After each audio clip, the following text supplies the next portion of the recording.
अब ऐसा ट्रेन चलाने से क्या फायदा कि सबका मोटरसाइकिल अच्छा पहुंचा देना है 100 150 और बैठे होना का प्राण निकल, पैसेंजर सही सलामत पहुंच जाए तो मेन जिम्मेवारी होती है। दरोगा का जो परीक्षा दे रहे हैं बहुत तनाव वाला परीक्षा भी नहीं आप दे रहे। जिस परीक्षा में केवल रिटेन है तो उसमें तो थोड़ा सा तनाव ज्यादा होता है। जिस एग्जामिनेशन में रिटेन है, फिजिकल है, हाइट है, कई ऐसे तेज लड़के होंगे जिनको नॉलेज बहुत होगा, हाइट कम होंगे वो नहीं भर पाए, कई लोग होंगे जो बहुत अच्छा जानकारी रखे होंगे लेकिन उतना दौड़ नहीं पा रहे हैं, फिजिकली फिट नहीं है, बहुत तरह की बात। तो इसमें आप पहले तो अपना आत्मबल बढ़ा लीजिए। एक बार सभी विषय अगर आप सुन लेते हैं, खास करके साइंस तीनों विषय पकड़ हो, फिजिक्स, केमिस्ट्री, बायोलॉजी, हिस्ट्री पूरे एंशिएंट, मेडाइवल, मॉडर्न, मॉडर्न पर ज्यादा ध्यान, ज्योग्राफी में पूरे इंडियन, वर्ल्ड और फिजिकल तीनों पर, और करंट अफेयर। जिन लड़कों का बस इतना सेक्शन सही है वो रिजल्ट दे दो, बाकी फिर सेकंड फेज के लिए अपनी आप तैयारी करो। तो अंतिम क्षण में ये भी नहीं है कि क्रैश का मतलब आप लोग समझ लेना कि बस यही पढ़ना। एक अंतिम क्षण हम कोशिश कर रहे हैं कि आपके अंदर एक रिदम बन जाए कि हाँ हमारा ये सिस्टम सीक्वेंस हमारा बन गया। उसी के अनुसार हम अपने क्रम में आज से जो वर्क प्रारंभ कर रहे हैं, हिस्ट्री को हमने बांटा है 3 पार्ट में। 2 दिन हम एंशिएंट चलेंगे, आज का क्लास और अगले क्लास। आज के क्लास में पूरे एंशिएंट का हम कोशिश कर रहे हैं कि आपका एक लय बन जाए प्राचीन भारत है क्या, और फिर उसमें जो बंधन राउंड है, सेकंड राउंड थोड़ा ज्यादा महत्वपूर्ण हो, वो सेकंड राउंड में उसमें विश्लेषण, सेकंड लेवल का क्वेश्चन जो होते हैं उस पर चर्चा करेंगे। और कल के क्लास में आपका सेकंड लेवल का पूरा कंप्लीट करेंगे, एंशिएंट खत्म, फिर 2 दिन मेडाइवल पे लगेंगे और 5 दिन 6 दिन क्लास आपका मॉडर्न पर लेंगे, क्योंकि मॉडर्न से आपका सबसे ज्यादा प्रश्न रहेगा। और इसमें हम दोनों सिस्टम आपका रख रहे हैं आज और कल। एंशिएंट पढ़ाने के बाद एंशिएंट से 50 क्वेश्चन का आपका एक टेस्ट सीरीज भी चलेगा। इसमें जो पिछले दरोगा में जितने भी प्रश्न एंशिएंट से आ चुके हैं उसको आप एक बार पहले देख लोगे, वो सभी प्रश्न आपसे खुद बनना चाहिए। कुछ नए प्रश्न को भी हम लोग वर्क करेंगे। तो आज अभी तेजी में हम पूरा प्रयास करेंगे कि इतना तेज ना हो कि कोई पैसेंजर गड़बड़ हो जाए, और पूरे याद करते हुए सिस्टमैटिक हम लोग को चलना। मतलब आज के क्लास को लास्ट करने के बाद हम देखेंगे कौन बच्चे पूरा का पूरा एंशिएंट अपने दिमाग में उसके अंदर स्थिर हो चुका है। इसमें हम पूरे महाजनपद पीरियड से ही खास शुरू करते हैं, और उसके बाद थोड़ा सा अंतिम में फिर हम हड़प्पा एक बार थोड़ा सा रिवाइज कर देंगे। हड़प्पा से भी एक क्वेश्चन आपका रहने की संभावना रहेगी। तो चलिए हम लोग देखें, ऋग्वैदिक काल, उत्तर वैदिक काल अभी छोड़ रहे हैं, और हड़प्पा सीधे हम लोग पीरियड पहुंच जा रहा है कहां से, महाजनपद। महाजनपद काल से एक बार तेजी में हम कोशिश कर रहे हैं कि आप सुनेंगे पूरा हमारे साथ और पूरा मन में बैठाते जाएंगे, फिर हम हटा के आपके अंदर का स्मृति चेक करेंगे कितना बढ़िया बैठता है आपके मन मस्तिष्क में। इसमें महाजनपद का मतलब है बड़े बड़े साम्राज्य क्षेत्र की स्थापना, और ये डेट इंपोर्टेंट है 600 ईस्वी पूर्व। इस समय एक बहुत बड़ा घटना घटित हुआ, वो घटना था कृषि कार्य में लोहा का प्रयोग। इसके पहले 600 ईस्वी पूर्व में लोहा का प्रयोग नहीं हुआ। चाहे आप हड़प्पा काल पढ़ोगे तो उस समय लोहा का कोई लोग देखा भी नहीं। ऋग्वैदिक में भी लोहा नहीं है, उत्तर वैदिक में लोहा का खोज है। अथर्ववेद में श्याम अयस कर करके धातु के लिए लोहा आ चुका है, लेकिन उसका प्रयोग कृषि में नहीं।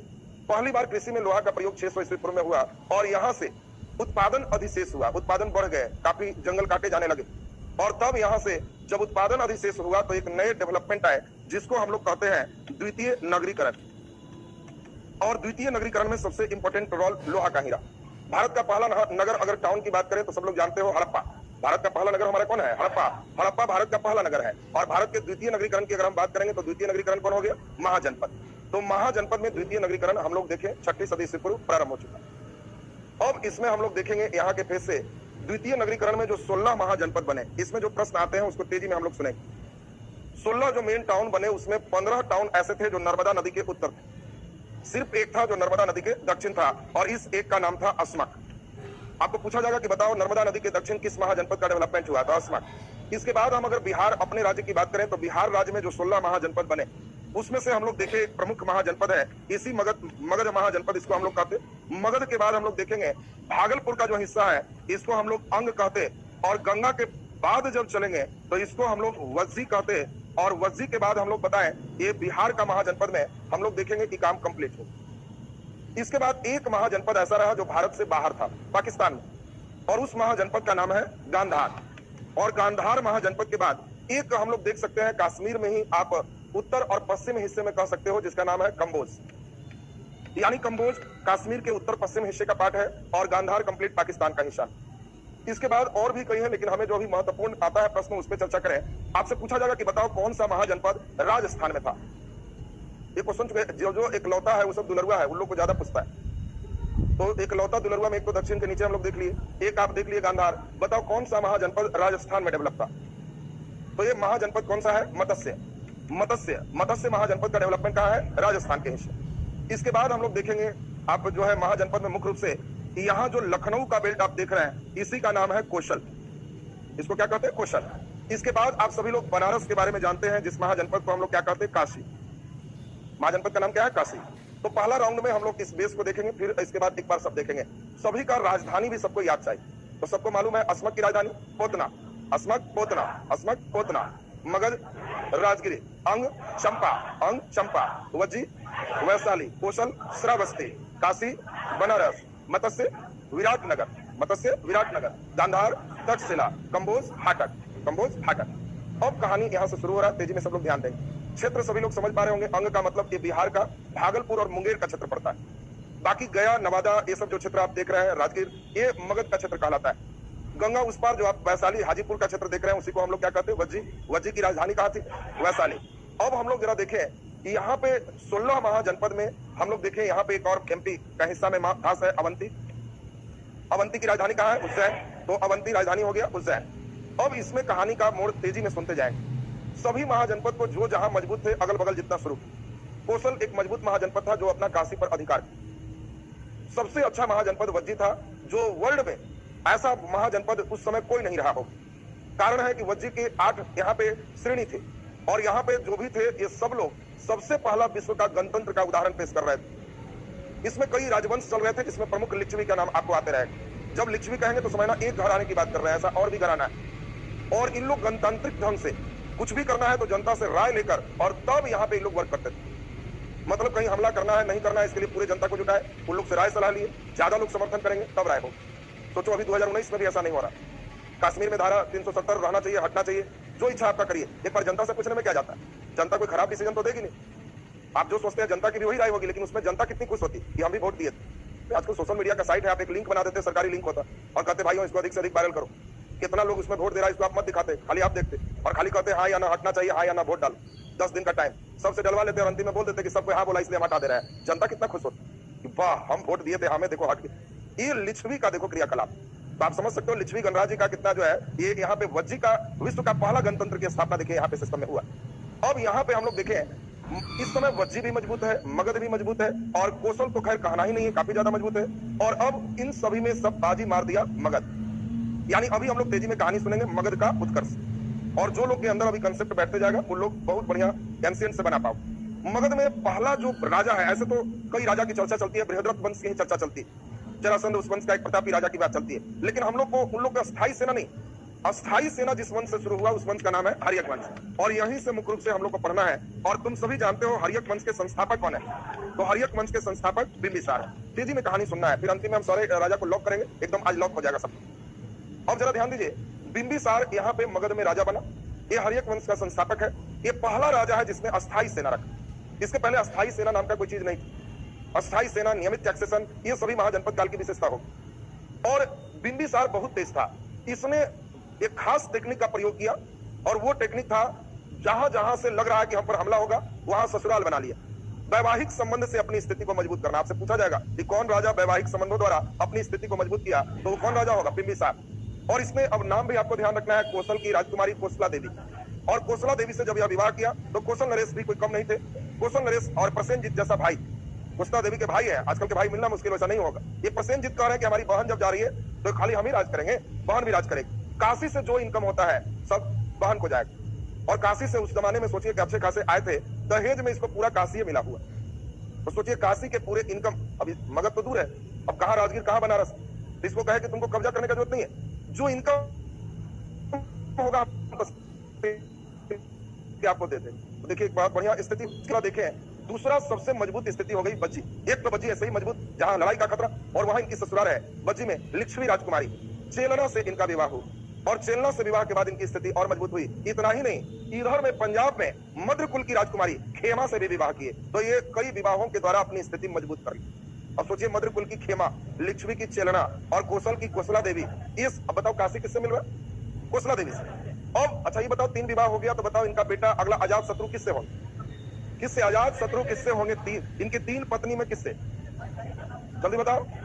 चेलना से होंगे कि कौशला देवी से होंगे कि खेमा से होंगे, तो जो है चेलना के जो पुत्र होंगे वो कौन होंगे, अजात शत्रु। अब जरा ध्यान दीजिए, बिंबिसार अब फॉर्म में है, जिधर देखिए उधर सब लोग समर्थक है इसके। तो अभी सुनेगा कुछ तुरंत, अंग राजा है ब्रह्मदत्त, कहा कि तुम तो गया, क्योंकि अब हम जिधर से सोचेंगे उधर से हमको सपोर्ट मिलेगा। तो राजगीर से भागलपुर और मुंगेर का हिस्सा इसने आक्रमण किया और भागलपुर और मुंगेर का हिस्सा ब्रह्मदत्त को हरा के मगध साम्राज्य को देखो सबसे पहले इसने बढ़ाया और अपना बेटा अजातशत्रु को अंग में वहां गवर्नर जैसा नियुक्त किया।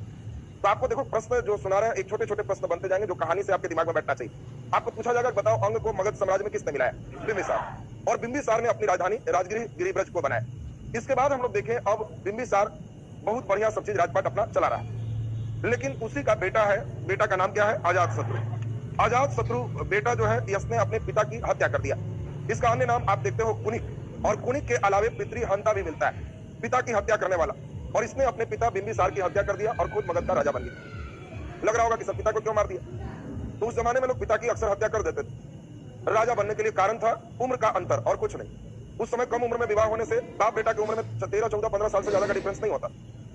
अब 14, 15 साल का डिफरेंस है और बाबूजी 74 साल में टनाटन है। अभी 20 साल घुलटने का कोई चांस नहीं लग रहा। तो बेटा भी 60 पहुंचा हुआ है और खाए धाए खाए कर रहा। तो बेटा को लग जाता था कि लगता है चांस नहीं मिलेगा, तो फिर सेकंड विद्या अपनाते थे। गैपिंग बहुत ज्यादा। जिस व्यक्ति का 40 साल में ही शादी होगी तो 40 साल 45 साल में शादी हुआ तो बाप बेटा की उम्र में 45-50 साल का अंतर है। बेटा 15 साल 20 साल का हो रहा है तब तक बाबूजी बेचारे हो रहे हैं, क्यों मारेगा उसको तो अपने लग रहा है कि हम बड़ा होते होते मेरा राज मिल जाएगा और मना रहा है कि भगवान बचाइए कुछ हम और व्यस्त खोज। लेकिन ये लोग क्यों मनाएगा व्यस्त खोज? ये लोग तो अपने ऑलरेडी उससे लगभग ज्यादा बुढ़ा के बेटा हो गया, बाबूजी ठीक है। तो अब आप समझ गए होंगे टेक्निकल रीजन क्यों मार दी। और उसके कारण जब अजातशत्रु पिता की हत्या किया तो सिंपल बात अब हम लोग को जो समझना है वो समझे। अब बताओ जिसने अपने पिता की हत्या किया तो समझ ही रहे होगे नानी घर से संबंध कितना अच्छा हो गया होगा। प्रसेनजीत ने साफ कहा काशी का इनकम बंद और लिच्छवी एकदम फॉर्म में है, सभी गणतंत्र मिलकर के कभी भी अजातशत्रु पर हमला हो सकता है। अजातशत्रु भी कम तेज नहीं था। ये देख रहा है कि हम रात में राजगीर रहेंगे तो ये समस्या की बात है, कभी भी गंगा पार हाजीपुर है, आक्रमण हो सकता है। और इसीलिए यहाँ पे इंपॉर्टेंट बात ध्यान रखें, गंगा और सोन के संगम पर अजातशत्रु ने सैनिक छावनी की स्थापना की। देखो क्वेश्चन जो आते हैं रटना नहीं, बात समझो अपने आप स्थापित हो जाए। इसे खतरा है कि नानी घर तरफ से कभी भी हमला हम पर हो सकता है, तो इसीलिए इसने गंगा और सोन के संगम पर मतलब लगभग दानापुर का हिस्सा लगभग आसपास पहुंचेगा थोड़ा सा, और वहां पे इसने सैनिक छावनी की स्थापना किया कि हमारे हर समय सेना यहाँ रहे, एक लड़ाई यहाँ हो जाए, ऐसा ना कि वो सीधे राजगीर तक पहुंचे। इसी के समय गौतम बुद्ध और महावीर सभी उपदेश दी। इसी के समय गौतम बुद्ध की मृत्यु हुई और इसी के समय पहली बौद्ध संगीति का आयोजन 483 ईस्वी पूर्व में आप सभी लोग जानते हो इसी राजगीर में किया गया। और ये नानी घर से जब इनकम इधर बंद हो गया काशी का तो ये पूरे दल बल से कौशल पर हमला किया, प्रसेनजीत को हराया। और हराने के बाद कहा कुछ इतिहासकार लिखते हैं कि प्रसेनजीत की जो बेटी थी वजीरा, उससे इसकी शादी हुई और फिर से काशी इनको प्राप्त हो गया कि जो इनकम है कंटिन्यू चलते रहेगा। तो इसमें कौशल हराने में अजातशत्रु को बहुत ज्यादा भार नहीं पड़ा। लेकिन अब जो सबसे मेन मजबूत कौन थे? वजी। ये सबसे मजबूत संघ है, गणतंत्र है, तो वजियों को हराना आसान नहीं था। तो इसके कारण अजातशत्रु उस जमाने में पहली बार रथ मुसल और महाशिलाकंटक जैसे नए हथियारों का प्रयोग किया। अब सोचो महाशिलाकंटक, शिला मीन्स पत्थर होता है, बड़े बड़े पत्थरों को फेंकने वाला मशीन, रबर टाइप के लगा करके राजगीर के पहाड़ से पत्थर ले लिया और मिसाइल जैसा कहा कि बस इसको घींच घींच के छोड़ना, दुश्मन पर 10 किलो का पत्थर भी अगर ऊपर गिर गया तो तलवार भांजने से ज्यादा फायदा करेगा। और दूसरा इसमें सबसे चालाकी किया, इन वज्जी के जो कई गुट थे उन्हीं को आपस में उलझा दिया। तो दोनों को आपस में उलझाया और रथ मुसल और महाशिलाकंटक के द्वारा इसने वज्जी को भी हराया। तो ये देखिए बहुत इंपॉर्टेंट आपका प्रश्न है, कई बार अच्छे प्रश्न में पूछता है अजातशत्रु ने रथ मुसल और महाशिलाकंटक किसके विरुद्ध उपयोग किया। तो आपको कहानी इसलिए सुना रहा है कि एकदम बिना स्ट्रेस सब दिमाग में बैठते चला जाए। तो वज्जी के खिलाफ इसने उपयोग किया और फिर अजातशत्रु भी सब चीज ठीक ठाक चल ही रहा था कि इन्हीं के बेटा उद्यन, इतिहासकार कहते हैं कि इसने भी अपने पिता की हत्या उसी प्रकार किया जैसे इसने अपने पिता का किया। कारण इंटरनल आप समझ रहे हैं। अब उद्यन की बात चलेंगे तो उद्यन की बात चले तो उद्यन समझदार है। उद्यन का सोचना है कि हमें ज्यादा खतरा गंगा पार से है, इधर भागलपुर तक का क्षेत्र हम जीते हैं, इधर से आक्रमण की खतरा नहीं है, तो हम क्यों नहीं उसी पटना में ही अपनी राजधानी बनाए। और इसीलिए इसने उद्यन ने पाटलिपुत्र शहर की स्थापना किया और पहली बार अपनी राजधानी राजगीर से पाटलिपुत्र स्थानांतरित कर दी। बोलिए क्लियर सबका। और हर्यक वंश का अंतिम राजा आपसे पूछा जाएगा तो ध्यान रखना है, हर्यक वंश का अंतिम राजा नागदशक। सुनते जाएंगे सभी, एक राउंड कहानी केवल सुनेंगे, फिर क्वेश्चन का अभ्यास 50 क्वेश्चन एकदम टन टन अपने से रिकॉल होना चाहिए। आज पूरे एंशिएंट खत्म हो जाए, प्रारंभिक चरण खत्म, कॉपी में घर में पढ़ने में जितना टाइम लगेगा उससे कम में फिर से एक बार सुनो, रिकॉल हो जाएगा। इसके बाद इसका सेकंड लेवल से मेन क्वेश्चन रहेगा दरोगा बेस। आज के लेवल से जो इंटर स्तरीय एग्जाम है समझो उन लोग के लिए टॉनिक, बाकी आप लोग का नेक्स्ट इतना कम से कम जानना हो, इसके बाद की स्थिति अपग्रेड करेंगे। इसमें क्लास में भी अपग्रेड हम लोग दूसरे लेवल पे करेंगे। विदेशी यात्री तो एक बार सबको बुला के रखेंगे, इसमें हल्का रहेगा, फिर उसके डिटेल पुस्तक एक बार पुस्तक पढ़ेंगे। सुदर्शन झील तो एक बार उसमें जितने कार्य किए सब एक साथ हो, एक साथ होगा तो तुम्हारा परमानेंट होते चला जाए। तो आप जरा ध्यान दें, हर्यक वंश के बाद अगला वंश जो हुआ इसका नाम था शिशुनाग वंश। और शिशुनाग वंश के संस्थापक यही शिशुनाग हैं। और नाम याद करना आसान है कि नाग तो ये भी नाग, नाग दशक शिशुनाग, नाग बच्चा दिया शिशु छोटा, नाग दशक शिशुनाग, ये तो ऐसे ही याद हो जाएगा जी। अब तुमसे पूछा जाएगा कि हर्यक वंश के अंतिम राजा, कहना हाँ, नाग से नाग, नाग दशक शिशुनाग। बोलो दिमाग में सब कैसे हो गया। शिशुनाग अपना और क्षेत्र को बढ़ाए और ये अपना क्षेत्र जीतते हुए अभी जो आपको बताए अवंती, उज्जैन, अवंती तक के क्षेत्र को इसने अपने अधिकार में ले लिया। और जब अवंती तक का क्षेत्र जीत गया तो अब इसको लग रहा है कि तब हम पटना रह के क्या करें। बार बार नदी टपना है, और उस समय गांधी सेतु तो था नहीं कि तुम गांधी सेतु से टप जाओ।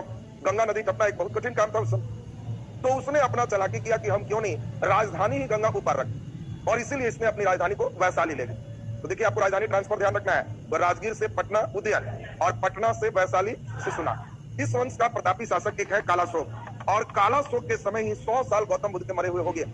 383 ईस्वी पूर्व में द्वितीय बौद्ध संगीति का आयोजन हुआ और इसने फिर से अपनी राजधानी वैशाली से पाटलिपुत्र ट्रांसफर कर दी। द्वितीय बौद्ध संगीति का आयोजन वैशाली में, लेकिन द्वितीय बौद्ध संगीति के बाद इसने अपनी राजधानी को ट्रांसफर किया और इसका फिर से राजधानी कहां पे आ गया, पाटलिपुत्र।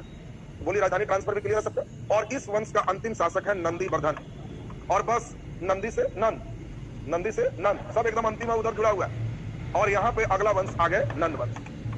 नंद वंश के शासक हैं महापद्मनंद, और नंद वंश के बारे में कहा जाता है कि प्रथम गैर क्षत्रिय शासक है। नंद वंश के जो राजा है ये प्रथम गैर क्षत्रिय राजा है। और आपको ध्यान रखना है कि प्रथम गैर क्षत्रिय राजा कौन थे, नंद वंश, महापद्मनंद। महापद्मनंद ने लगभग जो उत्तर में देख रहे हो इस सब को जीतने का काम किया और अपना साम्राज्य व्यास नदी तक पहुंचा दिया। और सभी राजाओं को मारने के बाद कि चूंकि गैर क्षत्रिय था तो उपाधि लिया सर्व क्षत्रिय नाशक या सर्व क्षत्रांक नाशक, सब क्षत्रियों की नाश करने वाले। और इसके समय साम्राज्य काफी बड़ा व्यास नदी तक नंद वंश का साम्राज्य डेवलप कर चुका है। ये यहां तक कि महापद्मनंद कलिंग विजय भी किया, उड़ीसा का क्षेत्र भी जीता, और उड़ीसा जीत करके वहां से भी एक जैन जीन धर्म की मूर्ति को एक पाटलिपुत्र लेके चला है। अब यहाँ पे देखें महापद्मनंद के बाद इस वंश का सबसे प्रतापी और अंतिम शासक है धानानंद। अंतिम राजा कौन है, धानानंद। और धानानंद इस वंश का अंतिम राजा है। इसी के समय भारत पर सिकंदर का हमला हुआ। तो अभी सिकंदर के समकालीन है, क्वेश्चन आएगा कौन सिकंदर के समकालीन है, धानानंद सिकंदर के समकालीन। अब हम लोग जरा देखें, इतना के बाद अभी इतना तो तुम लोग बता ही दोगे, थोड़ा और पहुंचते जाए, और तब मौर्योत्तर के बाद एक बात पूछेंगे कितना का सीक्वेंस बैठा। सब वंश हम एकदम एक बार चाहते हैं एकदम याद रहे, कई लोग का खाली पेयर कॉपी में रहता, पेयर में लाल बुल्लू, याद इतिहास होता ही नहीं। तो ये एकदम आज सब रोग गायब हो जाएगा। आज केवल ध्यान से हमारे साथ चलिए। अब जरा ध्यान से समझेंगे, यानी हम लोग अभी जो पढ़े धानानंद के समय विदेशी आक्रमण हुआ, तो थोड़ा सा बात विदेशी आक्रमण पर चलेंगे। आपको पूछा जाएगा कि बताओ भारत पर सबसे पहला विदेशी आक्रमण किए अरब के लोग, ईरान के लोग, यूनान के लोग। तो आपको ध्यान रखना है कि भारत पर पहला विदेशी आक्रमण ईरान ने किया, और ईरान के एक साम्राज्य है हखमनी वंश, और हखमनी साम्राज्य में पहली बार भारत के क्षेत्रों पर आक्रमण शुरू हुआ। और इस वंश का एक प्रतापी राजा है दारा प्रथम, या इसी को डेरियस प्रथम कहते हैं, जो अभी आपको बताए थे। अब देखो जो जिधर मजबूत है उधर छीन रहा, ये ब्यास तक छीन लिया। उसके पहले ही इधर ईरान से यहाँ पे आप अभी याद होगा तक्षशिला और कंबोज, याद आया? तो तक्षशिला और कंबोज इन दोनों को जीतने वाला डेरियस प्रथम, दारा प्रथम। और यहाँ ईरान का ही साम्राज्य मुख्य रूप से इधर के क्षेत्र में, कश्मीर क्षेत्र में अलग राजा है, इसके बाद इधर तक्षशिला में इस समय अलग राजा है। तो ये सभी दारा प्रथम जीतने के बाद अब यहाँ पे हम लोग देखें ईरान को हटाने वाला अगला आएगा यूनान, और यूनान का ही सिकंदर है। आप सभी लोग जानते हो सिकंदर कहाँ का राजा है, मकदूनिया। सिकंदर के पिता का नाम फिलिप, सिकंदर के गुरु का नाम अरस्तु। सिकंदर का गुरु कौन है, अरस्तु। और ये लीजिए सिकंदर 3 दूनी 6 भारत में आ गया। कई लोग को डेट याद नहीं होता है, तो आप 3 का पहाड़ा पढ़ेंगे, 3 2 जा 6, सिकंदर आ जाओ। और आपको ध्यान रखना है 3 दूना 6, सिकंदर भारत पर आ गए।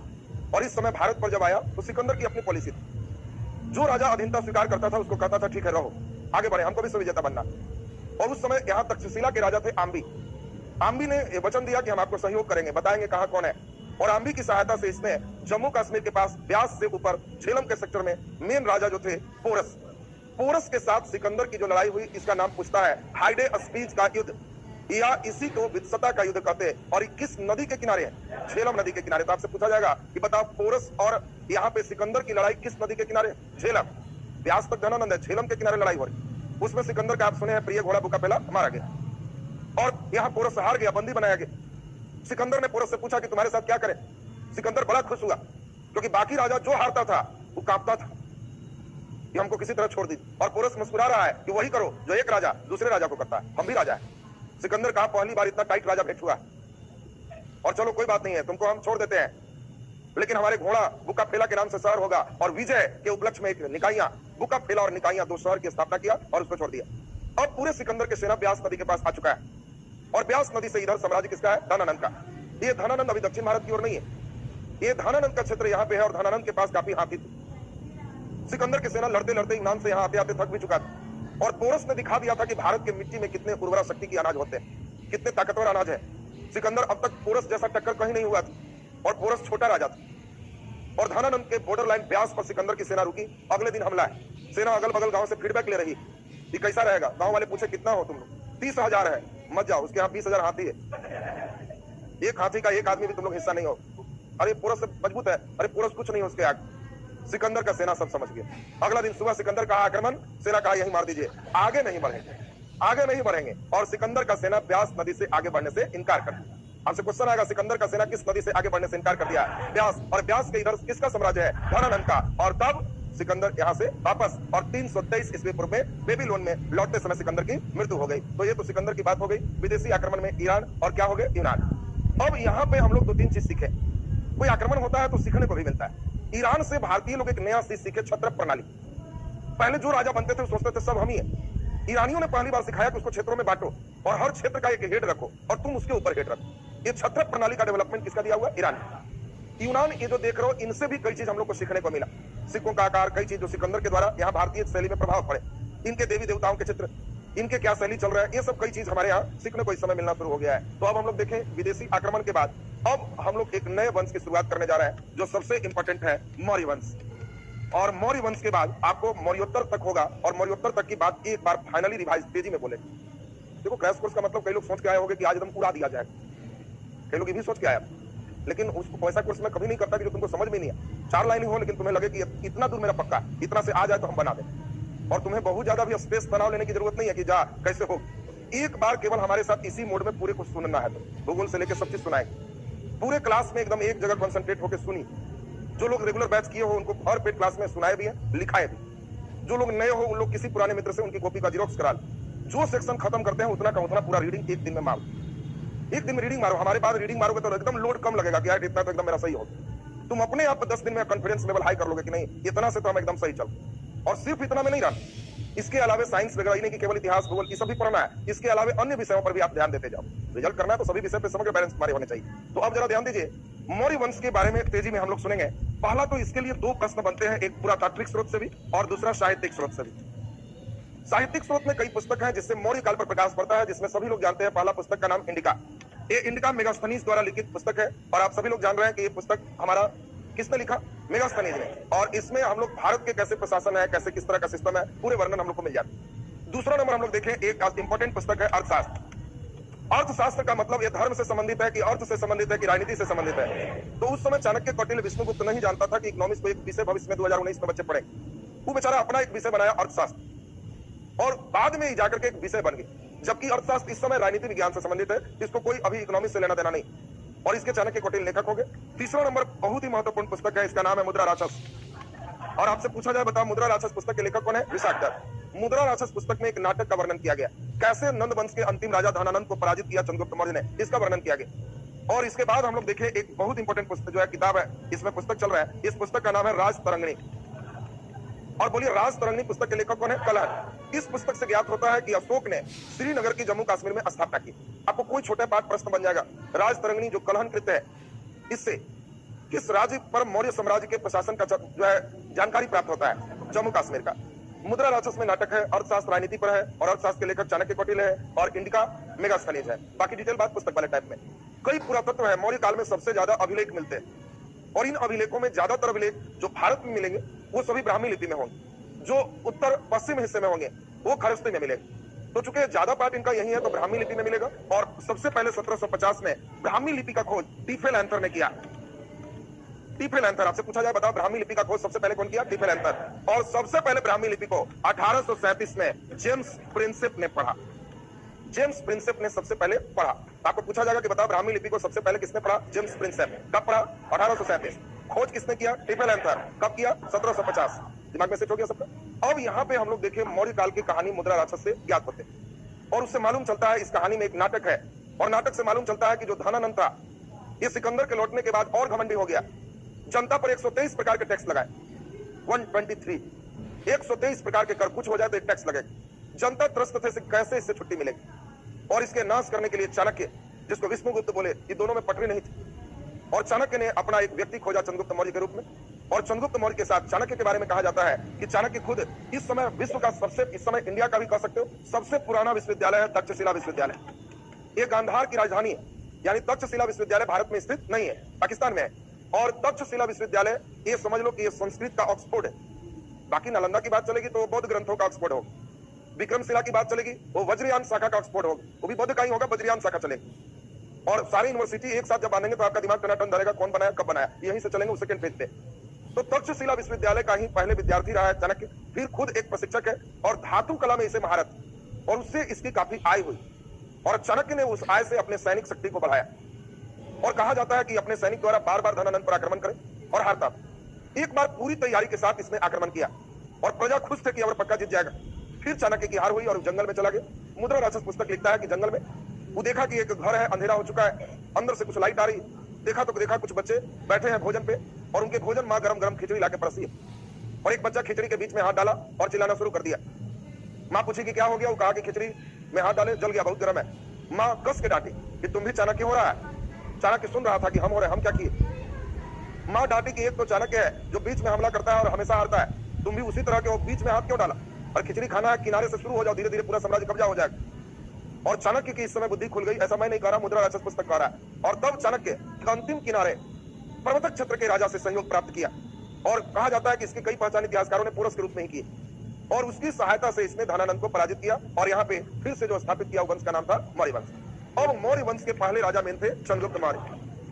अब चंद्रगुप्त मौर्य की बात तेजी में सुनते जाएं, ध्यान देना है सबको। चंद्रगुप्त मौर्य इंपोर्टेंट राजा हो गए। चंद्रगुप्त मौर्य के बारे में कहा जाता है कि ये पहली बार गुजरात विजय किया, इसके पहले गुजरात विजय नहीं।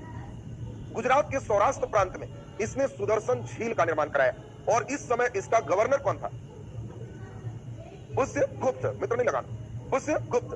अब जरा ध्यान दीजिए, इस समय वो अपना छत्र प्रणाली के अनुसार से गवर्नर बैठाया। और सुदर्शन झील एक बार तेजी में सुन लें, पहला सिंचाई के साधन के लिए एक पहला इंडिया का समझ सकते हो कि एक व्यवस्था है जिसको चंद्रगुप्त मौर्य ने किया गुजरात के सौराष्ट्र प्रांत में। इसकी जानकारी कहां से मिलती? रुद्रदामन के जूनागढ़ अभिलेख। आगे रुद्रदामन का जूनागढ़ का चर्चा करेंगे। पहली बार बनाने वाला चंद्रगुप्त मौर्य है, पुष्यगुप्त इसका गवर्नर है। दूसरा, इसका मरम्मत कौन कराएगा? अशोक। गवर्नर तुषफाक। गवर्नर कौन है? तुषफाक। तीसरा फिर यही हमारा है रुद्रदामन, और रुद्रदामन का गवर्नर कौन है? सुविशाख। गवर्नर कौन है? सुविशाख। और लास्ट राजा मिलेगा स्कंदगुप्त, और स्कंदगुप्त का गवर्नर है परमदत्त। इसका गवर्नर कौन है? परमदत्त। तो सुदर्शन झील से पूरे एंशिएंट में 4 डिजाइन पूछते हैं, अंतिम यही सब बंधन चलेगा, एकदम दिमाग में बांध लेना। पहली बार बनाया कौन? चंद्रगुप्त मौर्य। गवर्नर पुष्यगुप्त, इसकी मरम्मत अशोक। गवर्नर तुषफाक, मरम्मत रुद्रदामन, गवर्नर सुविशाख। अगला स्कंदगुप्त, मरम्मत परमदत्त। आपसे क्वेश्चन पूछेगा कि बताओ सुदर्शन झील से संबंधित राजा नहीं है? स्कंदगुप्त, रुद्रदामन, चंद्रगुप्त विक्रमादित्य, अशोक। तो चंद्रगुप्त विक्रमादित्य गुप्त वंश का राजा है, इससे कोई संबंध नहीं रखेगा। नेक्स्ट अब हम लोग ध्यान दीजिए। अब हम लोग देखें चंद्रगुप्त मौर्य भारत का पहला राजा है जिसने दक्षिण भारत का विजय किया। ये बहुत इंपॉर्टेंट क्वेश्चन है। उड़ीसा कलिंग नहीं जीत पाया, बाकी दक्षिण भारत का नीचे छूट गया, पूरे क्षेत्र को इसने कब्जा कर लिया। आपसे इंपॉर्टेंट ऑब्जेक्टिव आएगा, दक्षिण भारत जीतने वाला पहला राजा कौन था?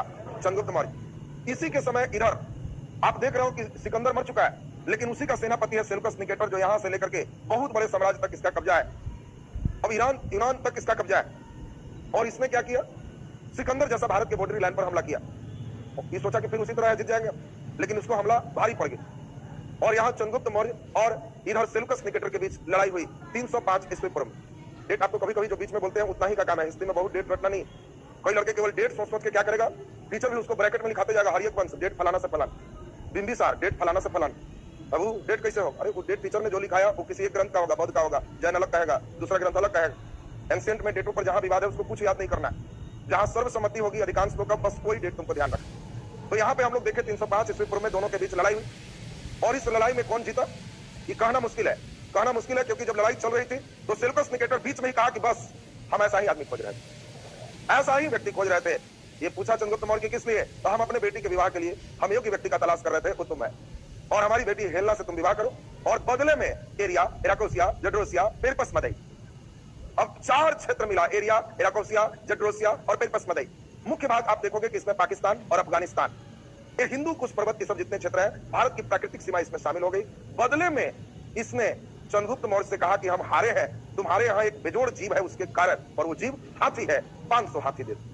तो बताओ बदले में इसने 500 हाथी लिया। तो अब बताओ, इतिहासकार कई लोग का कहना है कि हार गया सेल्यूकस निकेटर, नहीं तो कोई ऐसा नहीं होगा जो बेटी के ब्याह में 3-4 गो देश दान देते, अपने कम में रहेगा सब दान दे देगा। हार गया तो अंतिम में देखा कि अब प्रतिष्ठा प्राण क्या गमाना, तो किसी तरह चलिए अपना प्रतिष्ठा में ये सब कर ली।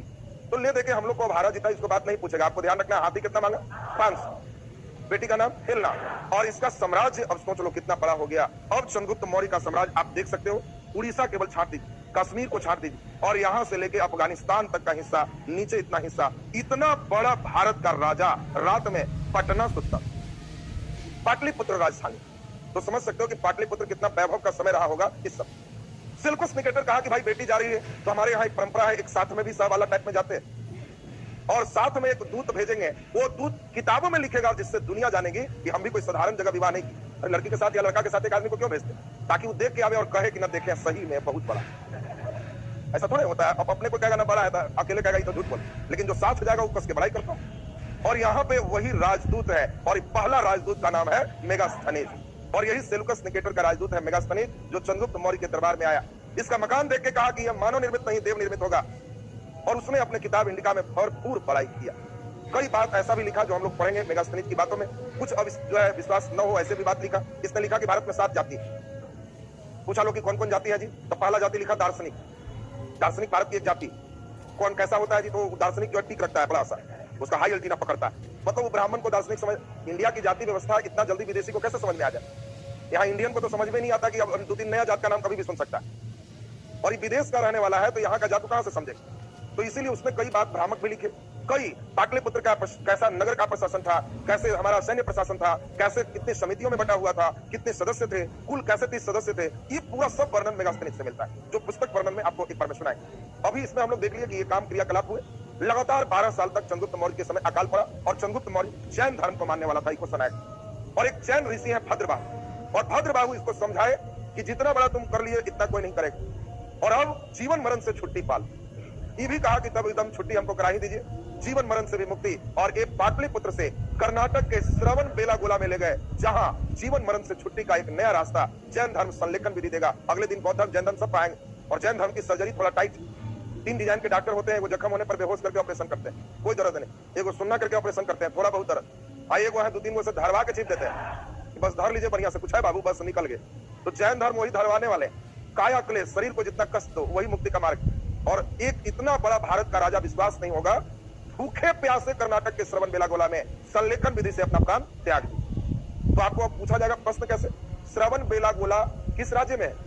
कर्नाटक। श्रवण बेलागोला का संबंध किस धर्म से है? जैन धर्म। आप देख रहे हो तो वहां जब इतने बड़े भारत का राजा प्राण त्यागेंगे तो जैन धर्म हो जाए। और अगला क्वेश्चन आएगा, चंद्रगुप्त मौर्य किस धर्म से संबंधित है? जैन धर्म। चंद्रगुप्त मौर्य पर 5 बातें एकदम फटाफट सुनेंगे। चंद्रगुप्त मौर्य वंश का संस्थापक, प्रधानमंत्री चाणक्य कौटिल्य, दक्षिण भारत का विजय करने वाला पहला राजा। इसने सेल्यूकस निकेटर को हराकर अफगानिस्तान हिंदू कुश पर्वत श्रेणी तक अपना सीमा विस्तार किया। और इसके बाद हम लोग देखे, इसके समय सेल्यूकस निकेटर का राजदूत मेगास्थनीज भारत आया, जिसने इंडिका पुस्तक की रचना की। क्लियर है? ये जैन धर्मावलंबी था और कर्नाटक के श्रवण बेलागोला में अपना प्राण संलेखन विधि से त्याग। इसी का बेटा है, जिस बेटा का नाम क्या है? बिंदुसार। बेटा कौन हो गया? बिंदुसार। बिंदुसार। अब सुन लीजिए, कई लड़के बिंबिसार बिंदुसार में कंफ्यूज है। तेजी में 1 मिनट, अब जरा ध्यान से सुनेंगे। इसमें अब कहा गया मुद्रा राक्षस पुस्तक के अनुसार कि चाणक्य जब राजा बनाने में सफल हो गया चंद्रगुप्त मौर्य को, तो उसे डर था कि ऐसा ना कि इसको कोई जहर देके मार दे, फिर हमको इतना योग्य राजा कैसे मिलेगा। तो इसीलिए इसको हम 20 पुरुष बना देते हैं। उस समय जहर देके मारने की घटना ज्यादा होती है, और 20 पुरुष बनाने के लिए डेली जहर का थोड़ा थोड़ा डोज बढ़ाना होता है। कि आज एकदम बूंद से एकदम कम पॉइंट में जहर दिए भोजन में, अगला भी उतना ही दिए, धीरे धीरे एक कुशल वैद्य की सलाह में आप 20 पुरुष बन सकते हैं। फिर जहर का शरीर पर कोई प्रभाव नहीं पड़ेगा। हम लोग का शरीर ऑटोमेटिक है। जो आप पोलियो को 3 बूंद देखते हो, उसमें क्या है? पोलियो का ही वायरस, डेड वायरस में डाला जाता है मुंह में, और कुछ नहीं। और शरीर उसको देखते ही कहता है कि ऐसा, इससे सुरक्षा का उपाय करो जी, एंटीबॉडी डेवलप कर। उसका फॉल्स डाला हुआ है और कृत्रिम बुद्धि डेवलप कर लिया, तो उस लड़के का शरीर उससे लड़ने के लायक सक्षम हो गया। ओरिजिनल भी आता है तो कहता है कि हम इसको देख लेंगे, सही हो। तो यही चीज हम लोग देखें 20 पुरुष की कल्पना, और इसी में एक धीरे धीरे उसका डोज बढ़ाते चला। बिना कहे, तुमको कोई कहे कि 20 पुरुष बनाएंगे तो जहर खाओगे, वो दे भी देगा, कहेगा 20 पुरुष बनाने के लिए हल्का मिलाए तो कहोगे इसीलिए चक्कर हमको आ रहा है। नहीं भी मिलाएगा तो सोच के चक्कर आ जाएगा। तो इसने बिना बताए चाणक्य ने चंद्रगुप्त मौर्य का जहर का मात्रा बढ़ाते चला। कुछ समय बाद जब हैवी डोज होगी, तो जब हैवी डोज हो गया तो चंद्रगुप्त मौर्य को पता नहीं, लेकिन एक दिन उसकी पत्नी उसी के साथ आके खाना शुरू कर, और पत्नी नहीं जानती थी कि ऐसा है। चंद्रगुप्त मौर्य भी नहीं जानता। चंद्रगुप्त मौर्य ठीक रह गया और पत्नी की तबीयत खराब। चाणक्य जब जाना तो वो तो सब जान रहा था। किसी तरह उसके गर्भ में पल रहे बच्चे को बचाया जा सका, और बच्चे पर भी बिंदु के समान जहर का अंश आ गया और जहर को सार कहते, इसीलिए बेटा का नाम बिंदुसार। जब बोलेंगे बिंदुसार कहना समझ रहे हैं, बिंबिसार कहना तो हर एक वंश थी। कई लोग बिंदु और बिंबी में बड़ा कंफ्यूज रहा, तो इसलिए कहानी बताया कि तुमको ध्यान रखना है। अब पूछे जाएंगे, बताओ बिंदुसार के पिता कौन? चंद्रगुप्त मौर्य। बिंदुसार के समय, अब जैसा कि आप देख रहे हैं, इन लोग यूनान से अच्छे संबंध बनाए हुए थे। इधर से तीर्थयात्री दूत राजा के आ रहे हैं, तो इस समय भी दो दूत इसके समय आए। एक यूनान से आप जानते हो और एक मिस्र से आप पढ़ोगे। तो इसके समय दो दूत, जल्दी बताओ यूनान से कौन आए और मिस्र से कौन आए? हाँ, मिस्र के राजा फिलाडेल्फस। दूत बोलो डायोनिसस, डायोनिसस बोलेगा, और एक डायमेकस बोलेगा। डायमेकस किसका राजदूत है? किसका राजा बोलो? एंटीओकस। बात सुनेंगे, यूनान का राजा एंटीओकस, राजदूत डायमेकस। मिस्र का राजा फिलाडेल्फस और इसका राजदूत डायोनिसस। डायोनिसस राजदूत एक साथ करेंगे, उसका और लॉक होगा, अभी तो केवल सूत्र चलना है। तो इसके समय दो राजदूत आए बिंदुसार के समय। दूसरा, इसके लिए सबसे इंपॉर्टेंट पॉइंट आपको ध्यान रखना है कि इसके समय तक्षशिला में 2 बार विद्रोह हुआ। आपसे पूछा जाएगा कि किसके समय या बिंदुसार के समय कहां विद्रोह हुआ? तक्षशिला। और पहला विद्रोह को दबाने के लिए इसने अपने बेटे सुसीम को भेजा और दूसरे विद्रोह को दबाने के लिए इसने अपने बेटे अशोक को भेजा। तो ये विद्रोह को वहां पर शांत किया। इसके समय नेपाल में भी विद्रोह हुआ, जिसको अशोक के भेज के दबाया। इसके शासन में नेपाल भी इसके क्षेत्र में शामिल है। इसने कोई क्षेत्र विस्तार तो नहीं किया, मिला जुला के बिंदुसार अच्छा शासन किया। सीरिया के राजा एंटीओकस से 3 चीज इसने मांग किया: शराब, मीठी अंजरी, दार्शनिक। दार्शनिक नहीं आया, बाकी दोनों इसको मिले। अब इसी का बेटा है जिसका नाम है अशोक, जिसने कमाल कर दी। हृदय पिघला पिघला के कमाल किया, साधारण कमाल नहीं। राजा का हृदय पिघल जाए तो बहुत बड़ी बात। और अशोक के बारे में हम लोग सुनेंगे, इसका डेट ध्यान रखना है। 269 ईस्वी पूर्व में अशोक शासक बना। ऐसे बिंदुसार की मृत्यु 272 ईस्वी पूर्व में है। 3 साल तक उत्तराधिकार का युद्ध चला। 3 साल तक राजा कौन बनेगा ये पता नहीं चला। और इसी में कई इतिहासकार, किसी ने लिखा कि अशोक 99 भाई की हत्या किया, मंत्री राजागुप्त की सहायता से राजा बना। कई कल्पनाएं इसमें चलती, लेकिन वो विवादित सेक्शन है, इसलिए वहां से प्रस्ताव के नहीं जाता। आपको मेन डेट ध्यान रखना है कि कब बना। 269 ईस्वी पूर्व अशोक राजा बना। इंपॉर्टेंट क्वेश्चन, अशोक राजा बनने के पहले कहां का प्रांतपति था? तो ये अवंती उज्जैन जो देख रहे हो, अशोक राजा बनने के पहले उज्जैन का प्रांतपति था। और अशोक एक योग्य योद्धा है। पाटलिपुत्र में जब शासक हुआ, 8 साल एकदम नॉर्मल शासन की, लेकिन शासन के 8वें वर्ष इसको लगा कि अब हम कहीं जीते भी, तो कहा बगल कलिंग से ही शुरू करते हैं। इसने कश्मीर में भी श्रीनगर की स्थापना इसके पहले कर चुका है। और इसी में हम लोग देखें कि कलिंग विजय शासन के 8वें वर्ष यानी 269 में एक गया, तो 261 ईस्वी पूर्व ये इसने कलिंग युद्ध किया। और कलिंग युद्ध का डेट आपको पूछता है। शासन के 8वें वर्ष जब यह कलिंग युद्ध किया, तो इसने युद्ध की विभीषिका को देखा, काफी लोग मारे गए। और इसने अपने अभिलेख में लिखा, अभिलेख के कैमा नंबर में कलिंग युद्ध है? फिर हम आपको डिटेल क्लास में पाए थे तो बताए थे, अशोक के बृहद शिलालेख की संख्या 14 है और 14 बृहद शिलालेख 8 जगह से मिले। 8 जगह में आप सभी को याद होगा, 2 किधर थे? पाकिस्तान, अफगानिस्तान, शाहबाजगढ़ी, मनसेरा। इसके बाद 2 उड़ीसा में थे, धौली और चोगढ़। 1 उत्तराखंड में थे, कालसी, एक गुजरात में थे, गिरनार। 1 महाराष्ट्र में थे, सोपारा। 1 आंध्रा में थे, एरारगुड्डी, सोपारा, गिरनार। इसके बाद कालसी, धौली, चोगढ़। और फिर हम लोग देखे थे 2 और, एक शाहबाजगढ़ी, मनसेरा। चूंकि शाहबाजगढ़ी और मनसेरा पाकिस्तान अफगानिस्तान में है, इसीलिए ये दोनों जगह पे खरोस्ती लिपि होगी, बाकी कहीं भी ब्राह्मी लिपि होगी। इसके बाद हम लोग देखें अशोक के 14 बृहद शिलालेख का मतलब 14 बातें 8 जगह से मिली। उस समय कोई प्रिंट मीडिया, इलेक्ट्रॉनिक मीडिया था नहीं कि मोदी जी जैसा मन की बात शुरू हो जाते, कभी भी उनको कुछ बोलना है भाइयों बहनों शुरू हो जाते हैं। अशोक कैसे भाइयों बहनों कहता है इतना लोगों को? तो उसने क्या किया, कहा कि जितने भी रोड के किनारे हमारे बड़े बड़े पत्थर हैं, वहां हमारी 14 बातें खोद के लिखो और 8 जगह खोदवाए। जहां पहाड़ नहीं है, कहा कि स्तंभ में इसको खूब बढ़िया से बनाओ और इसमें हमारी बात खोद करके और रोड के किनारे मुख्य मार्ग पर इसको कर दो। और आपको बताया था स्तंभ लेख भी संख्या 6 जगह से मिले। लौरिया नंदनगढ़ जो है, लौरिया अरेराज, रामपुरवा, इलाहाबाद जिसको प्रयाग का भी लेख कहते, और 2 आप फिरोज शाह तुगलक में पढ़े थे, एक मेरठ और दूसरा टोपरा। याद आ रहा है सबको? तो 6 जगहों से मिलेंगे, सब राजमार्ग पर स्थित। और उसमें जहां पे अशोक अपनी बात लिखा, इसमें हम लोग ध्यान दें अभी, उसमें 13वें नंबर पे अशोक ने लिखा कि मैं शासन के 8वें वर्ष कलिंग युद्ध किया, जिसमें युद्ध की विभीषिका को देखकर मेरा हृदय पिघल गया। इसने कहा कि मेरा हृदय पिघल, बहुत लोग को मारे थे, लेकिन इतना तेज था कि जब इसी को ये 2 उड़ीसा में, धौली और जोगढ़ में भी इसने पहाड़ों पर खुदवाया, तो वहां 13वां नंबर चेंज करवा दिया। क्या दिमाग था?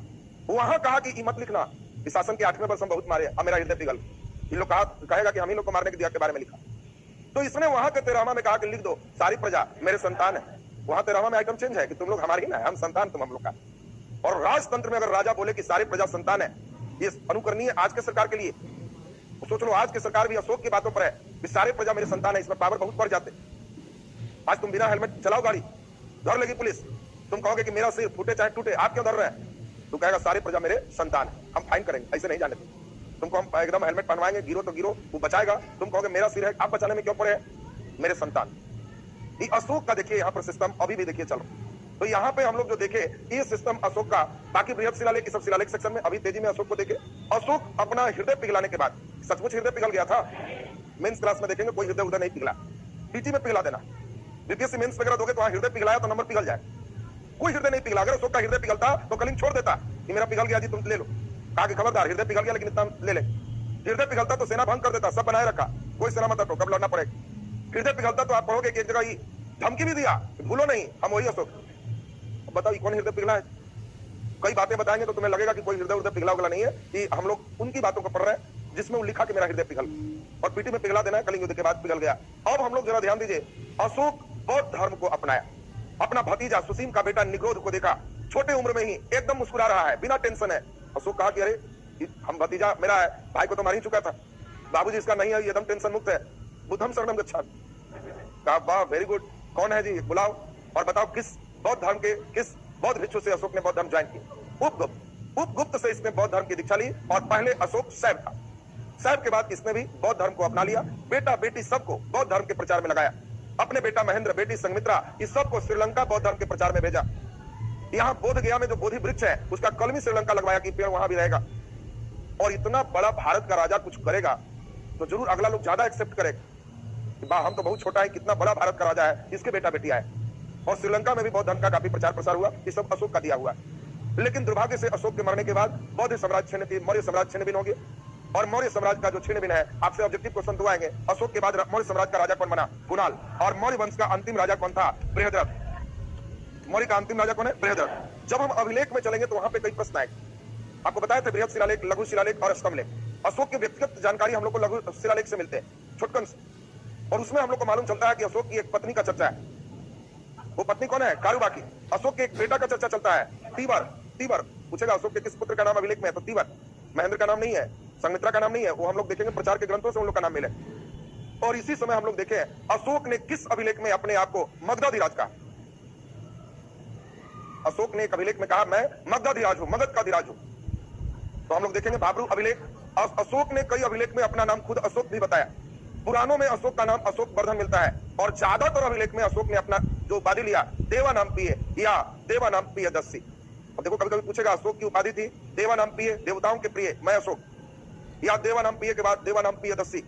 और अशोक का पोता दशरथ ने भी देवा नाम पिए की उपाधि धारण किया। पूछता है देवा नाम पिए की उपाधि अशोक के बाद कौन धारण किया? दशरथ। और मौर्य काल का अंतिम राजा कौन था? तो ये है बृहद्रथ। इससे मौर्य काल खत्म हो गया। अब सबसे अंतिम लोड पड़ेगा आपको मौर्योत्तर। जो लड़के मौर्योत्तर समझ लिया दुख खत्म, इसके बाद कहां? फिर तो गुप्तोत्तर, एंशिएंट खत्म हो गया, प्राचीन खत्म हो गया। और बैठ के बौद्धिक जुगाली, बौद्धिक जुगाली मैंने गाय भैंस जैसा पगुराना है दिमाग से, एकांत में बैठ के। और आज का क्लास निकालेंगे हरियत वंश, हम अभी बताएंगे कैसे पगुराना है। 2 बार पगुरा लोगे ना तो कहोगे जी लाइफ टाइम रिचार्ज हो गया, ये अब नहीं भूलेंगे। और एक बार में एंशिएंट ठीक हो, वैसे ही एक बार में मेडाइवल करेंगे, पूरा खत्म हो जाएगा। और दूसरा दिन पूरा कंसेप्ट उसका लेवल चलेगा। कल के क्लास में पूरा एंशिएंट का कंसेप्ट लेवल चलेगा। फिर एंशिएंट का कोई सेट बनाओ। तुम केवल 2 क्लास ठीक से सुने हो तो कहोगे कि जी एकदम तगड़ा मारते हैं, कहीं दिक्कत ही नहीं। बाकी डिटेल के लिए जो लड़के पढ़े हो, हमें लगता है कि एंशिएंट 50-60 घंटा से कम हमको नहीं लगा हो। 60 घंटा तो लगा ही होगा, तो 60 घंटे एंशिएंट पे लगाए। और इस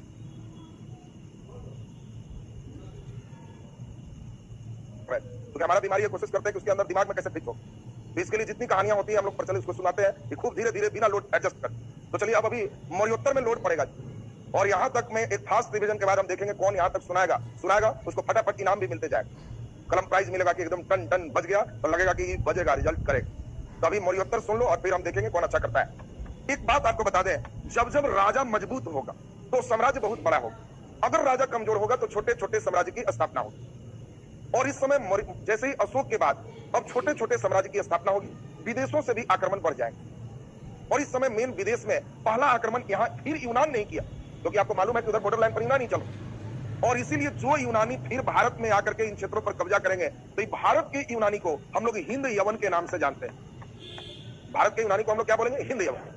ये हिंद यवन यूनान से आए, और इधर चीन के बगल में इस हिस्से को मध्य एशिया का, मध्य एशिया से यहाँ पे कई बर्बर जनजाति रहते थे, एक दूसरे में खदेरा खदेरी होते रहता था। जो ज्यादा मजबूत है अगला को वहां से भगा दी। और इसी में पहला यूची कबीला एक मजबूत था, उसने शकों को भगाया। तो हिंद यवन के बाद भारत में कौन आए? शक। शक के बाद अगला जो आए इनका नाम है पहलव। पल्लव नहीं, पहलव। और पहलव के बाद खुद यूची कबीला ही पहुंच गया और उसका नाम था कुषाण। यानी मौर्योत्तर काल में ये 4 विदेशी शासक, सुनते जाना, क्योंकि इसमें 8 वंश ठीक करना होता है और यहीं पे लड़के को लोड पड़ता है। जिसका मौर्योत्तर गुप्तोत्तर तक पकड़ा गया वो एकदम पूरे दिमाग में घुमा लेता है। इसमें आपको ध्यान रखना है कि मौर्योत्तर काल में 4 विदेशी हैं, जिसमें एक यूनान के हैं, हिंद यवन, और 3 मध्य एशिया। पूछा जाए ऑब्जेक्टिव शक कहां के? मध्य एशिया। पहलव मध्य एशिया, कुषाण मध्य एशिया। और 4 स्वदेशी हैं, 4 विदेशी 4 स्वदेशी। एक स्वदेशी है जो इन क्षेत्रों पर अधिकार रखेंगे। ये मौर्य वंश के बाद आएंगे शुंग वंश। शुंग के बाद यहीं पर वंश होंगे कण्व वंश। शुंग के बाद कौन होगा? कण्व वंश। कण्व वंश के बाद ये उड़ीसा जो आप कलिंग देख रहे हो, इसका में वंश है चेदी वंश। और दक्षिण भारत में इस समय जो राजा है ये है सातवाहन वंश। यानी जैसे ही हम मौर्योत्तर बोलेंगे तो आपके दिमाग में देखो क्या बैठना चाहिए, पहले तो बैठेगा तभी बता पाओगे, नहीं तो लड़के का बैठता ही नहीं है तो वंश कंटिन्यू नहीं कर पाते। जब बोलेंगे मौर्योत्तर तो कहना कि समझ गया 4 देशी 4 विदेशी। 4 देशी में उत्तर भारत के देशी शुंग और कण्व, शुंग और कण्व। यानी मौर्य वंश के बाद ऊपर स्थापित हुआ शुंग वंश और शुंग के बाद स्थापित होगा कण्व वंश। तो शुंग कण्व। उड़ीसा में चेदी वंश, उड़ीसा में चेदी, और दक्षिण भारत में सातवाहन। इस समय दक्षिण भारत में सातवाहन। इसके बाद हम लोग चले 4 विदेशी, हिंद यवन, शक, पहलव, कुषाण। सजाना होगा सबसे पहले कौन है?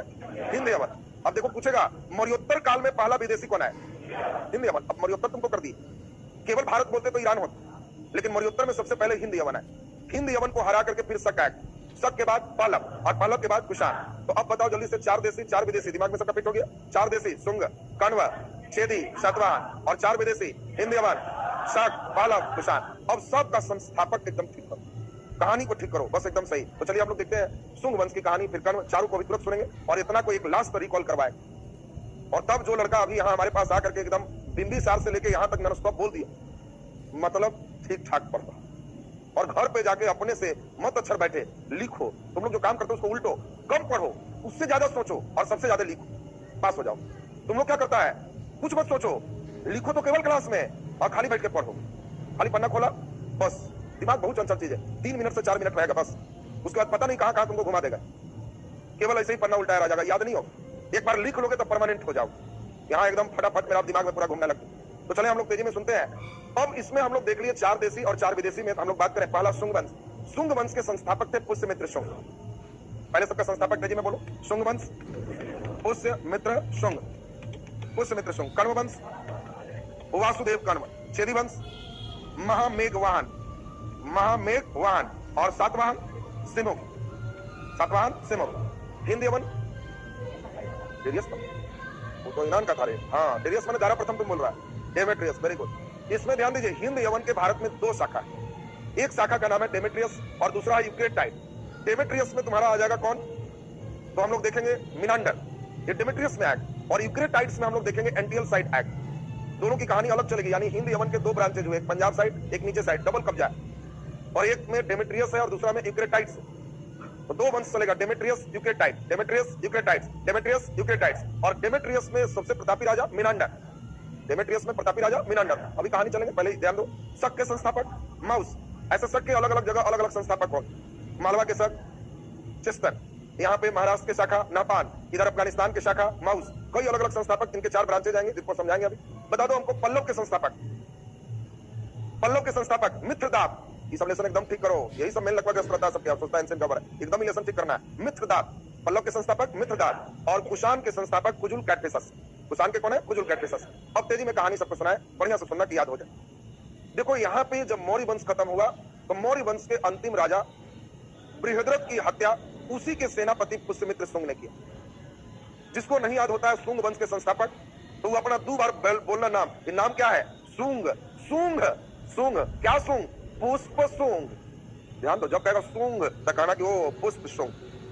कण्व, कहना काना हो गया, कैसे जी? तो बांस दे दिया, बांस दे दिया। दिमाग में खाली बैठा रहो बस, संस्थापक दिमाग में सेट बैठ। शुंग तो क्या शुंग? पुष्प शुंग। और कण्व तो कहना कि जी बांस दे दिया, वासुदेव कण्व। तो दिमाग में सबका पहले बैठते जाएगा, पहले सुनेंगे। अब यहाँ पुष्यमित्र शुंग जब यहाँ हेड बना तो जनता खुश थी, कारण यहाँ पे बहुसंख्यक जनता हिंदू धर्म से संबंधित थी और राजा अब तक कोई हिंदू धर्म के उत्थान के लिए नहीं बना। अशोक भी है तो बौद्ध धर्म का उत्थान किया, चंद्रगुप्त मौर्य तो जैन धर्म का किया, बेटा उसका बिंदुसार आजीवक संप्रदाय का किया। पहला राजा आ रहा है जो शुंग वंश का पुष्यमित्र शुंग है, वो अश्वमेध यज्ञ करे। देखो इंपॉर्टेंट बात ध्यान रखना, इसके पहले अश्वमेध यज्ञ नहीं कोई किया, तो ये पहला राजा है जो 2 बार अश्वमेध यज्ञ करे। और शुंग वंश को अब यहां पर जरा ध्यान देना, ब्राह्मण धर्म के पुनः उद्धारक और बौद्ध ग्रंथ दिव्यावदान के अनुसार बौद्ध भिक्षुओं का हत्यारा। पूछा जाएगा बौद्ध भिक्षुओं का हत्यारा कौन है? पुष्यमित्र शुंग। कहा जाता है बौद्ध ग्रंथों में कि जिधर देखता था तो इसने अनाउंस किया था कि एक बौद्ध भिक्षु का सर काट के लाओगे तो हम इतना पैसा देंगे। 84,000 स्तूपों को इसने नष्ट कर दिया। ये जिधर जाता था बौद्ध भिक्षु को मारता था, और बौद्ध ग्रंथ कहता है कि बौद्ध भिक्षु का हत्यारा था। तुमसे परीक्षा में क्वेश्चन आएगा, मेंस जब दोगे ना तो क्वेश्चन आएगा, विदेशी की बात कर रहे हैं, पुष्यमित्र शुंग बौद्ध भिक्षुओं का हत्यारा था कैसे? तो अगर तुम लिख दोगे कि इतना के मारा ही किया, नंबर 0 हो जाएगा, कोई हत्यारा नहीं है।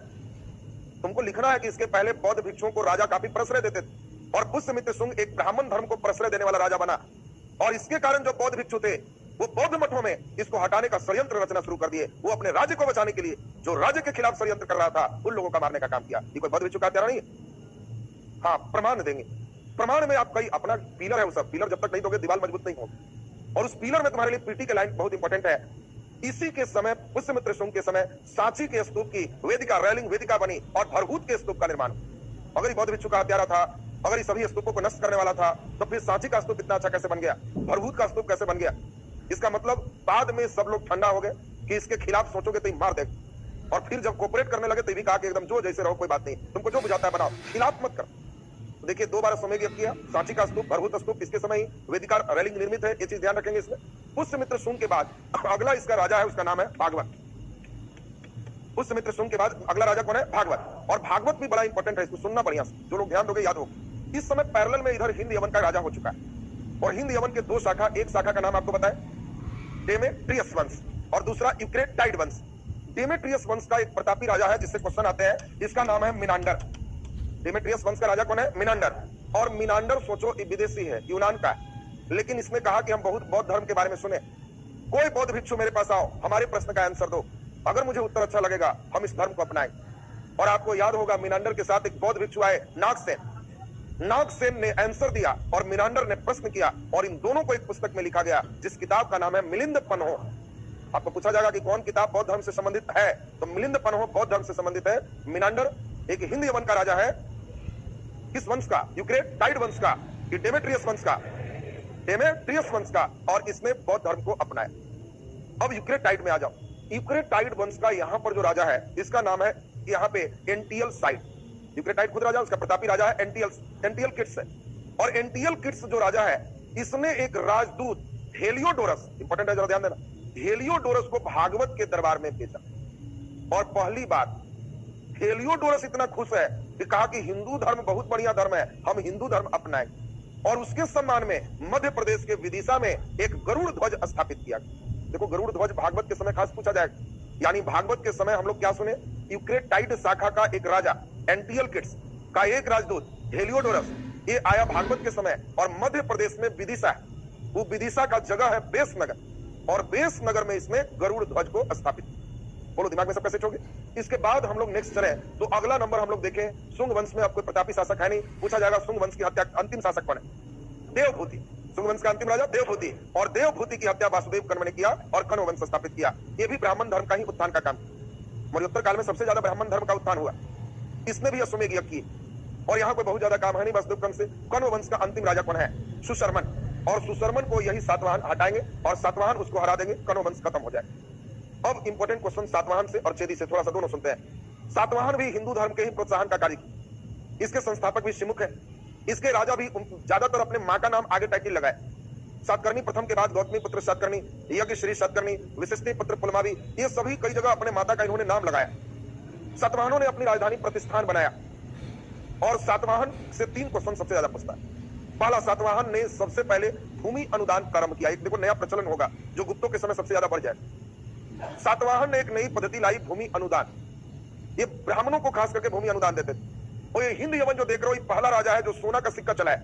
इसके पहले सोना का निश्चित आकार का सिक्का नहीं है, फोटो वगैरह नहीं है। पूछा जाएगा भारत में सबसे पहले सोना का सिक्का कौन चलाया? यही जो तुम पढ़े अभी हिंद यवन, यही लोग चलाया। सबसे पहले भूमि अनुदान कौन दिया? सातवाहन। दूसरा इंपॉर्टेंट है, सातवाहनों ने कांच का सिक्का चलाया। शीशे का सिक्का किसने चलाया? सातवाहन। बाकी बहुत नामों में कुछ नहीं रखा, उधर एनर्जी अभी लास्ट मोमेंट में लगाना बेकार, रेगुलर में आपको सभी पर डिटेल किया हूं। अब इसमें हम लोग जरा देखें, चेदी वंश से 2 मेन क्वेश्चन बनते। चेदी वंश के संस्थापक महामेघवाहन है, और चेदी वंश का सबसे प्रतापी शासक खारवेल। और खारवेल जैन धर्म से संबंधित है। खारवेल का एक अभिलेख है हाथी गुम्फा अभिलेख, और हाथी गुम्फा अभिलेख में खारवेल ने बताया कि मैं महापद्मनंद मेरे यहां से जीन की मूर्ति ले गया था, उसको लाने के लिए पाटलिपुत्र पर आक्रमण किया। संभवतः उस समय राजा पुष्यमित्र सुंग रहा था, जिसको मैंने हराया और उस जीन की मूर्ति को वापस लाया। इससे पता चलता है कि खारवेल जैन धर्म से संबंधित है। आपको पूछा जाएगा खारवेल कहां का राजा है? कलिंग। खारवेल कौन सा वंश है? चेदी। खारवेल कौन सा धर्म है? जैन धर्म। और खारवेल का अभिलेख कौन है? हाथी गुफा अभिलेख। बस इतना बात ध्यान रखोगे तो कंप्लीट। विदेशी शासन थोड़ा सा ध्यान दे। हिंद यमन में हम लोग दोनों बात सुन लिए, शक पर सुने। अब सभी लोग का ध्यान ये तीनों पर चाहिए। शक मध्य एशिया के निवासी और यूची कबीला यहाँ मजबूत कबीला थे जो शकों को यहाँ से हराए, और तब शक इधर भारत की ओर चल दिए। कारण था इसी समय चीन के जो राजा थे परेशान हो गए थे इन लोग से। ये लोग जब लड़ता था तो इधर हमला करता था, लूट मार मचा के भाग जाता। तो बार बार जो जनजातीय हमले हो रहे थे, इससे लोग एकदम परेशान हो गए चीन के राज। और चीन के एक राजा बने सी हुआंगजी। चीन का नाम थोड़ा सा टेढ़ा मिले। चीन में तो हमको लगता है कि बच्चा जन्म लेता है तो बर्तन पटक दिए, और जैसा आवाज वैसा नाम, डंडुनडनाक, टंटुनटनाक, चाउमाउकाउ, वैसा ही नाम रहता है ज्यादा। तो हम लोग देखें चीन का राजा कौन, जल्दी बोलो। सी हुआंगजी। राजा कौन है? सी हुआंगजी। फिर से बोलेगा, सी हुआंगजी। इसने पूरा सब नागरिक को कहा ये ऐसा काम नहीं चलेगा, फ्री खटना है, और जो वहां फ्री नहीं खटोगे उसको सरकार द्वारा दिया गया सुविधा नहीं मिले। हमको कभी कभी लगता है कि बेकार सिपाही में बहाली होती। बीएसएफ सब की बहाली बंद कर, और सिर्फ एक लाइन जोड़ दे कि कोई व्यक्ति सरकारी नौकरी कुछ में करेगा, रेलवे करेगा, दरोगा करेगा, कुछ करेगा, उसको 1 साल बॉर्डर पर रहना होगा।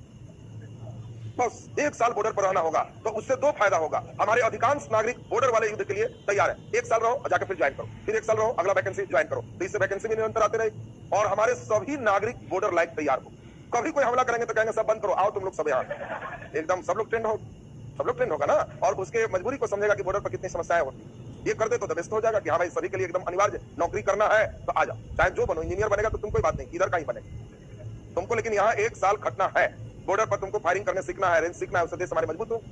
और सी हुआंगटी ने यही किया। सी हुआंगटी ने सब नागरिक को लगा करके चीन में 1000 किलोमीटर से लंबा दीवार खिंचवा दी, चीन का दीवार। अब सी हुआंगटी इन लोग से परेशान होकर दीवार खींच दिया, और अपना सेना के कहा कि बस बीच बीच में दीवार में छेद रखो, अब तुम लोग तैयार रहो, चढ़ता है तो फिर दो इधर से, कोई बात नहीं। अब बताओ इन लोग जो जनजाति है वो चीन जाना बंद कर दी, और जब उधर बंद कर दिया तो सब इधर इंडिया चल दिया। अब बताओ क्यों विदेशी इतने आ रहे हैं, हुन क्यों आ रहे हैं, बाकी क्यों आ रहे हैं? कारण सब चीन का दीवार। और इसी समय अब जब शक को यूची कबीला हराया, चल दिया इंडिया। एक शाखा इसलिए अफगानिस्तान में बस गए, उसके संस्थापक माउस थे। दूसरे एक तक्षशिला में बस गए। तीसरे एक मालवा में आए, मध्य प्रदेश के हिस्सा, यहाँ पे संस्थापक चस्तन है। अगला एक आए महाराष्ट्र में, इसके संस्थापक नहपान है। तो देखिए कई शाखा हो गए शकों। तो शक के शाखा अफगानिस्तान, तक्षशिला, मालवा और गुजरात। सर गुजरात में अभी महाराष्ट्र में देखोगे कि यहीं पे सातवाहन इसको खदेड़ेंगे कि कौन आ गया जी विदेशी, तो खदेड़ेंगे तो आहिस्ते से सड़क जाएगा कहा गुजरात, और गुजरात में लंबे समय तक शक रहेंगे, सबसे लास्ट तक। इसी में एक शक जो है शक शासक है रुद्रदामन, उसी ने एक अभिलेख लिखा था, जूनागढ़ अभिलेख। और सबसे इंपॉर्टेंट क्वेश्चन क्या आता है, रुद्रदामन का जूनागढ़ अभिलेख भारत का पहला संस्कृत का सबसे बड़ा अभिलेख। तो सोचो अशोक ने भी अभिलेख लिखा, लेकिन ब्राह्मणी, खरोष्ठी, प्राकृत भाषा ये सब किया। संस्कृत भाषा का पहला लंबा अभिलेख अगर कहीं मिलता है तो शक शासक के रुद्रदामन के जूनागढ़ अभिलेख में मिलता है, और उसी से हमें यहाँ के सुदर्शन झील की भी जानकारी मिलती है। तो यहाँ देखिए अभी रुद्रदामन कंटिन्यू कर रहे हैं। यहाँ पे जो मालवा सेक्टर में आके बसे, यहाँ पर एक राजा थे विक्रम, और विक्रम राजा कहा कि मेरे रहते विदेशी आ जाएगा, तो शक को पराजित किया और यहाँ से खदेड़े। और जब भागा तो विक्रम ने 57-58 ईस्वी पूर्व के बीच एक उपाधि लिया विक्रमादित्य। शकों को भगाने पर एक उपाधि लिया विक्रमादित्य, और एक संवत चलाया विक्रम संवत। यहीं से डेट शुरू हो रहा है, और यही 57-58 ईस्वी पूर्व जो देख रहे हो विक्रम संवत की शुरुआत। देखिए विक्रम संवत का स्टार्टिंग हो गया यहाँ पे 57 to 58 ईस्वी पूर्व। अब इसमें स्टार्टिंग करने वाले कौन थे? विक्रम। उपाधि क्या लिए? विक्रमादित्य। किसको भगाए? शकों। और ये फैशन हो जाए, अब कोई जब किसी को हरा के भगाएगा तो कहेगा हम भी विक्रमादित्य। और भारत का ऐसा 14 राजा विक्रमादित्य की उपाधि ले। अंतिम विक्रमादित्य की उपाधि लेने वाला राजा हेमू होगा, हिंदू अंतिम राजा हेमू होगा जो विक्रमादित्य की उपाधि लेगा। पानीपत का द्वितीय युद्ध 1556 तक में, उसकी कहानी फिर सुनो। अब यहाँ पे हम लोग ध्यान दीजिए, यहाँ सातवाहन भगा दिए तो महाराष्ट्र शाखा कहाँ चला गया? गुजरात। तो शकों का गुजरात में फिर अभी टिकेगा। पहलव शकों के बाद आए, और पहलव केवल इधर के क्षेत्र में ही रह गए, लंबा विस्तृत नहीं है। और पहलव के संस्थापक मित्रदात है। पहलव के एक इंपॉर्टेंट शाखा है जो शासक है गोंडो फर्निस। और गोंडो फर्निस के समय पहला बार ईसाई धर्म के प्रचारक भारत आ रहे हैं, जिनका नाम सेंट थॉमस है। आपको पूछा जाएगा पहला ईसाई धर्म के प्रचारक कौन है? Saint Thomas. किसके समय आए? गोंडो फर्निस के समय, जो पहला वंश का है। और अगला वंश कौन है? कुषाण, जो थोड़ा डिटेल सुनना। कुषाण दूसरा कोई नहीं, मध्य एशिया के यूची कबीला के थे। पूछा जाएगा कुषाण किस वंश से संबंधित थे? यूची कबीला। और यूची कबीला के कुशान है। इनका संस्थापक कुजुल कैडफिसस है, बाद में शासक भीम कैडफिसस हुए और इस वंश का सबसे प्रतापी राजा कनिष्क है। और कनिष्क का साम्राज्य पहली बार भारत में एक नई ऊंचाई को छुआ जो अब तक किसी राजा ने नहीं रखा था। यहाँ बिहार के क्षेत्र होते हुए इसमें एक खास करके चीन के कुछ हिस्से को भी इसने कब्जा किया।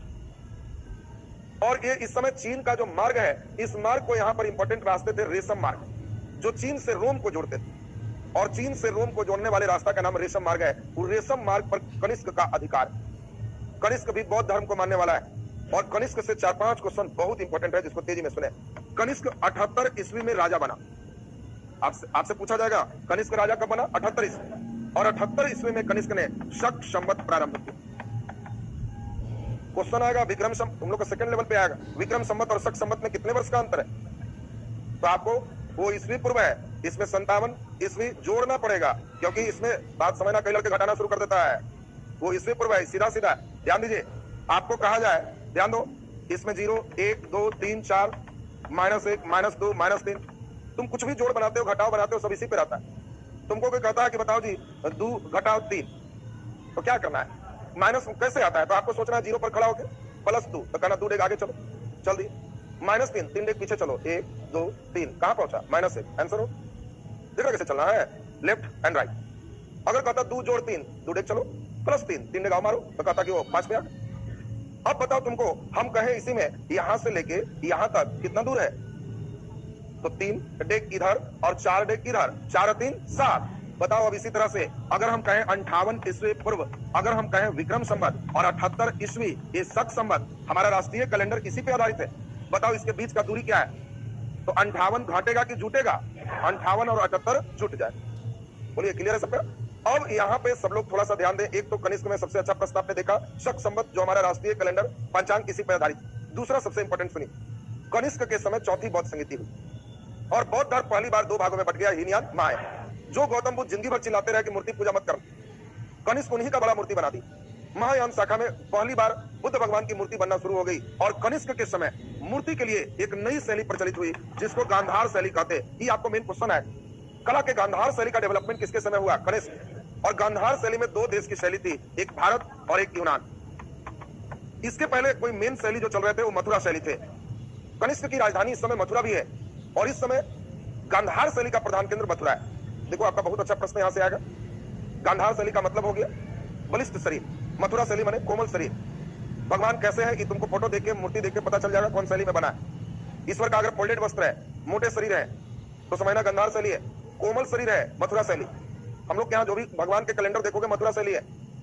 राम जी के अंदर बहुत पावर है, लेकिन अगर तीर खींचेंगे भी तो किसी कैलेंडर में बॉडी सोडी नहीं उठा रहा है। कोमल, एकदम कोमल, लगेगा ही नहीं कि पावर है, वो अंदर अंदर सब कोमल शरीर। हाँ, अगर गांधार शैली में रहेगा तो तीर तो बाद में है, पहले यही पुट्टा इतना उठेगा, लगेगा कि हाँ है बॉडी, तो बहुत भयंकर है।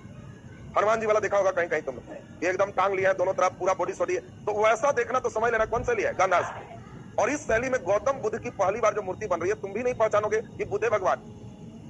गौतम बुद्ध के लिए मथुरा शैली की मूर्ति कैसा है? तो मथुरा शैली में गौतम बुद्ध की मूर्ति के लिए ऐसे किया और गौतम बुद्ध के लिए एकदम घुंघरैला बाल, एकदम गौतम बुद्ध का डिजाइन। कोई लड़के ये वाला देख के समझ जाएगा कि वो गौतम बुद्ध लग रहे हैं, और फिर ऐसे और तब ऐसे बुद्धम शरणम, तो कहेगा कि हाँ, इसके बाद भी इधरों मुकुट थोड़ा सा चल जाए तो कहोगे कि हाँ समझ रहे हैं गौतम बुद्ध लग रहा है। लेकिन मथुरा शैली, गांधार शैली में बुद्ध के मोच, एकदम तगड़े शरीर, एकदम मूर्ति भी इतने बड़े बड़े की अफगानिस्तान के बामियान की मूर्ति 150 फीट ऊंचा, एकदम लग रहा है कि कितना बड़ा पहलवान गौतम बुद्ध थे। इस शैली का डेवलपमेंट हुआ, इसलिए तुमको प्रश्न आता है कि बताओ कला का गांधार शैली में किन 2 देशों की शैली है? भारत और यूनान। और ये गांधार शैली की शुरुआत किसके समय? कनिष्क के समय। अगला कनिष्क के समय बहुत इंपॉर्टेंट है। चौथी बौद्ध संगीति के बाद कनिष्क को द्वितीय अशोक कहते हैं। कई जगह हर्षवर्धन में भी आपको मिलते रहेंगे, लेकिन एकदम आप निश्चिंत रहेंगे कि आपको द्वितीय अशोक पूछेंगे तो आप आंसर क्या मारोगे? कनिष्क। हर्षवर्धन जो है उसमें कोई बौद्ध संगीति का आयोजन नहीं है, इसके बौद्ध संगीति चौथा का आयोजन।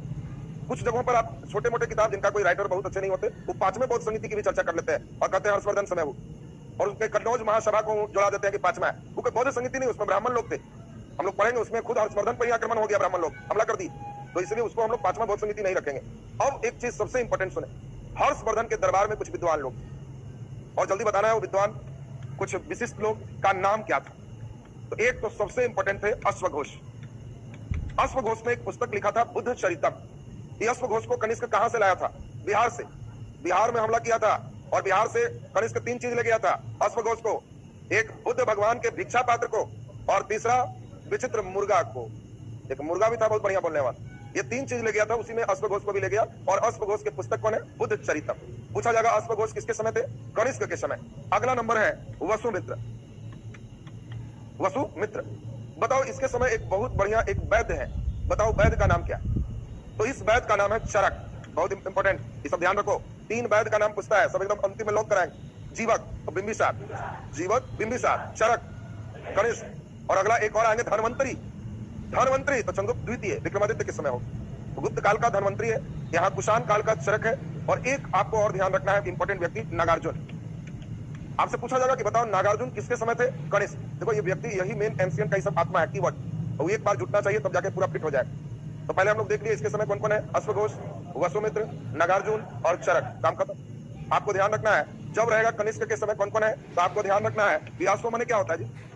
50 माने घोड़ा। तो ध्यान रखना कनिष्क के समय सर घोड़ा बहुत नाचता था। घोड़ा नाचे कनिष्क के समय, घोड़ा नाचे कनिष्क के समय। कहेंगे वाह घोड़ा नाचे कनिष्क के समय, तो जी अ से अश्वघोष, व से वसुमित्र, नाच दिया तो नागार्जुन, और च से चरक। घोड़ा नचा देना है मन से, वो होगी। बोलो नचा देगा सबको ना। अब यहाँ पे आपका मौर्योत्तर पीरियड कंप्लीट हो। अब तेजी में गुप्त सुन लीजिए, और तब गुप्त के बाद आपका चेक हो जाएगा ब्रेन टेस्टिंग कितना अच्छा काम कर रहा है। सुनते जाइए बढ़िया से। गुप्त काल को अभी हम लोग देखें और तब ब्रेन टेस्टिंग की ओर आपका चलेंगे। सुन लो बढ़िया से। गुप्त काल में एक बार तेजी से हम लोग पूरे राजपाट पर ध्यान दें। तो देखिए गुप्त काल में आपको सबसे इंपॉर्टेंट ध्यान रखना है कि गुप्त वंश के संस्थापक कौन थे? श्रीगुप्त। श्रीगुप्त के बाद अगला राजा कौन है? घटोत्कच। आपको पूछा जाएगा घटोत्कच किस वंश का राजा था? गुप्त वंश। बात ध्यान दीजिए, घटोत्कच किस वंश का राजा है? गुप्त वंश। यहाँ श्रीगुप्त जो देख रहे हो ये दोनों सिर्फ महाराज की उपाधि धारण किए। इस समय एक शासन की नई पद्धति है गुप्त काल के समय, सामंती प्रणाली। इस समय राजा की स्थिति बहुत अच्छी नहीं है। राजा खुद तो राजा है ही, छोटे छोटे क्षेत्रों में अलग अलग अपना सामंत रखा है और इनके भरोसे राजपाट कर रहा है। तो ये चीज देखो, छोटे छोटे राजाओं के भरोसे अपना राजपाट चला रहा है गुप्त वंश। तो इस समय छोटका भी अपना छोटा किसी को दे दिया, तू भी किसी को दे दिया। तो इस समय भरपूर उपाधि खूब चलेगी। एक कहेगा कि मैं हूं राजा, तो अगला कहेगा राजा, हमें महाराजा, अगला कहेगा महाराजा, मैं हूं महाराजा धीराज। अब देख लीजिए, अगर आपको बहुत उपाधि मिले तो समझ लेना कि इस समय छोटे छोटे बहुत सारे राजा। कोचिंग किसी शहर में बहुत ज्यादा है तो बैनर पे टीचर अपना नया नया उपाधि लेंगे। अब मैथ के टीचर तुम्हें बहुत ज्यादा मिले तो उन लोग नया नया उपाधि लेंगे। एक कहेंगे कि एकदम गणित के जादूगर फलाना सर, मारे एक उपाधि। अगला टीचर कहेगा जादूगर, तो ठहरो, वो नया अपना लिया गुरुओं के गुरु महागुरु फलाना सर। अब बताओ गुरुओं के गुरु द्वारा इसका मतलब वहां तुम ऐसे ही समझ लोगे कि हम इतिहास के विद्यार्थी हैं, वहां बहुत सारे गुरु रह रहे हो। एक गुरु रहेगा तो क्या जरूरत है उपाधि लेने की? क्या जरूरत है जादूगर बनने का? वो तो ऐसे ही अकेले हो जादूगर तुम हो। जहां बहुत ज्यादा रहेंगे तो वहां होगा कि हम जादूगर हैं, कोई कुछ है। अब उसी में कोई महान महान लोग आएंगे नया उपाधि लिए कि वो कह रहा है गुरुओं के गुरु, तो अगला क्या किया? कहा उससे भी हाई पावर उपाधि लेंगे। वो क्या किया? सरस्वती पुत्र फलाना गुरु। कहा कि भाई हम साधारण नहीं, डायरेक्ट वाले हैं, सीधा सरस्वती पुत्र फलाना सर। अगला क्या किया कि सरस्वती पुत्र डायरेक्ट सीधे सरस्वती का निवास जिसके शरीर में हो फलाना सर, अंदर मेरे सरस्वती रहते हैं। यही आगे होने जा रहा है, आगे यही होने जा रहा है। गुप्त लोग बहुत होगा तो ये देवपुत्र की उपाधि लेगी। इसके बाद जो आगे तुम चलना शुरू करोगे तो उसमें तुम खुद देखोगे कि आगे देवता की उपाधि तक धर लेगा सब, कि हम ही देवता है, दूसरा कोई नहीं है, हम ही है, जो समझो जो हम है। तो सोच लीजिए इतना दूर तक सब आगे सिस्टम अब शुरू हो रहा है। और ये आपको बता रहा है कि इसमें किस समय छोटे छोटे कैसे राजा है। आपसे प्रश्न आएगा गुप्त काल का पहला राजा कौन था जो महाराजा धीराज की उपाधि ली? और वो राजा है चंद्रगुप्त प्रथम। चंद्रगुप्त प्रथम 319-20 ईस्वी में इसने गुप्त संवत चलाया। और सभी लोग को तीनों संवत एकदम टन टन दिमाग में आ जाए।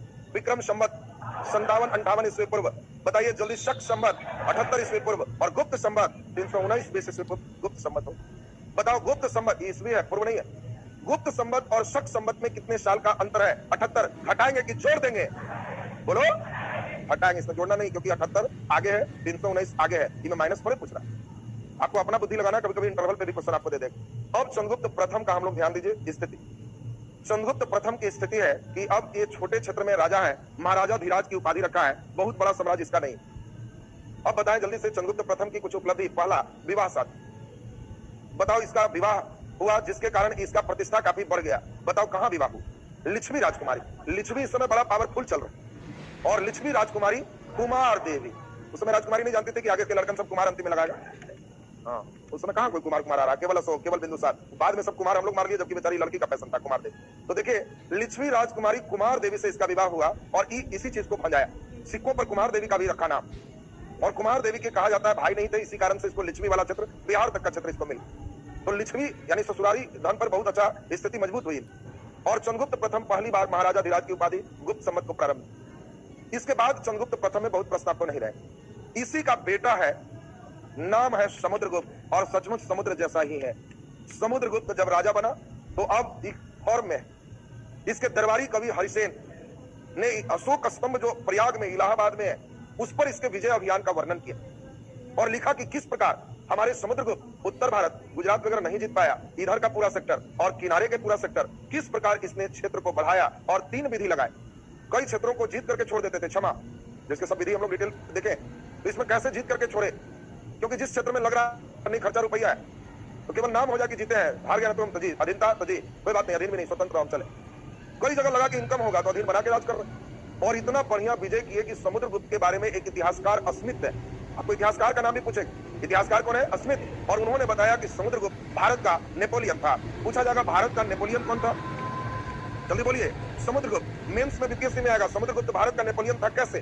तो अगर लड़का नेपोलियन बना दिया तो लड्डू नंबर आएगा, नंबर नहीं मिलेगा, मुश्किल से 2-3 नंबर देके छोड़ देगा। तुमको अपने से कहना है कि बताइए समुद्रगुप्त 340 ईस्वी में, 320 से 20 साल राज की, तो समुद्रगुप्त 340 ईस्वी में है, और नेपोलियन का पतन तुम जानते हो कब है, बताओ जल्दी से, नेपोलियन किस ईस्वी में है। तो नेपोलियन सोचो कि इसका पतन तुम देखोगे, नेपोलियन के पतन के बाद वियना सम्मेलन का आयोजन 1815, ये वाटरलू की लड़ाई 1814-15 का। अब सोचो नेपोलियन है 1814 में, समुद्रगुप्त 340 में, कितना पुराना ही हो चुका। और तब क्या कर रहा है, समुद्रगुप्त नेपोलियन था। ये तो वही तरह की बात है जैसे गांधी जी बहुत पहले थे और अभी एक अन्ना है। अब कोई कहे कि गांधी भारत के अन्ना थे, बताओ, अन्ना भारत के गांधी है, ये हो सकता है, गांधी भारत के अन्ना तो ही कैसे हो, अन्ना अभी है, गांधी कब के थे। इसीलिए कई इतिहासकारों ने कहा कि स्मिथ ने बहुत गड़बड़ बोला, तुम ही बोलो नेपोलियन भारत का समुद्रगुप्त था, ये लाइन चलेगा, लेकिन तुम कह रहा है कि समुद्रगुप्त भारत का नेपोलियन है, ये गड़बड़। मेंस में पूछता है कि समुद्रगुप्त भारत का नेपोलियन था कैसे, और जो लड़का कैसे में सिद्ध कर दिया, क्योंकि जो लड़के मेंस में बीपीएससी में टाइट टीचर नहीं मिलता है ना, तो केवल टीचर पन्ना भरवाते रहता है। लड़के भी मेंस क्लास में मार के रगड़ के एक दिन में 8 पन्ना 6 पन्ना, वो भी अपना एक ग्रंथ खोले रहते हैं और उधर से भी चलते रहते, दृष्टिकोण उनके डेवलप ही नहीं हो पाते। और 10वां क्लास 9वां क्लास में उनकी एक आदत होती है, स्वाभाविक आदत, जैसे प्रश्न पूछा वैसे ही करेंगे।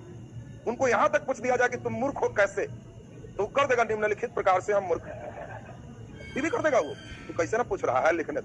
यही चीज बीपीएससी में खंडन होता है। तुमको कोई पूछ भी दे कि तुम मूर्ख हो कैसे, तो स्टार्ट कैसे करो, 1-2 मूर्खता का उदाहरण डुबा के छानने सीखना होता है और कुछ नहीं। मेंस क्लास में आपका शुरू होगा रिपीट रिजल्ट के बाद, जो लड़के एक्टिव वाले हैं लोग देखना, हमारा थ्योरी सिर्फ होता है कि तुम्हारे अंदर पिलर डेवलपमेंट, सोच का डेवलपमेंट, सिर्फ उसको लिख। हमने भी मेंस दिया तो देखे कि केवल कंसेप्ट बेस पर काफी मार्क्स मिलते, झूठ मूठ का बात बनाओगे तो नहीं हो, उसको डुबा के छान लेना, ये तुम्हारी विचारधारा होनी चाहिए। तुमको कोई कहे कि तुम मूर्ख हो कैसे, तो एक मूर्खता वाली बात लिखना है कि हम एक बार ऐसे कर दिए मूर्ख है। और कुछ आलोचक इसी चीज को पकड़ लिए और हमेशा हमको मूर्ख कहते हैं, लेकिन ये सत्यता से परे है। गंभीरता से निम्नलिखित प्रकार गौर करेंगे तो पाएंगे हम मूर्ख नहीं है, ऐसे पॉइंट शुरू हो जाए। शुरू में खुश करना है और फिर उसके बाद एकदम ठीक कर लेना। मूर्ख हो कैसे तो तुम लिख देगा निम्नलिखित प्रकार से मूर्ख है। भारत का नेपोलियन समुद्रगुप्त कैसे तो लिख देगा कैसे, कहोगे कि स्मिथ का दिमाग है, हम समझ नहीं है, कालखंड का अंतर तुमको दिखाना हो। लेकिन पीटी में इतना लफड़ा कहां, तुम लोग से सीधा आएगा भारत का नेपोलियन किसे कहते, समुद्रगुप्त। अभी लफड़ा नहीं, अभी सीधा मारना। तो समुद्रगुप्त का विजय अभियान। दूसरा, समुद्रगुप्त खुद वीणा बजाते थे, इसीलिए इसके सिक्का पर वीणा के चित्र मिले, इसके सिक्का पर वीणा के चित्र मिले हैं। और योग्य पिता के अयोग्य पुत्र, इसी का बेटा है रामगुप्त।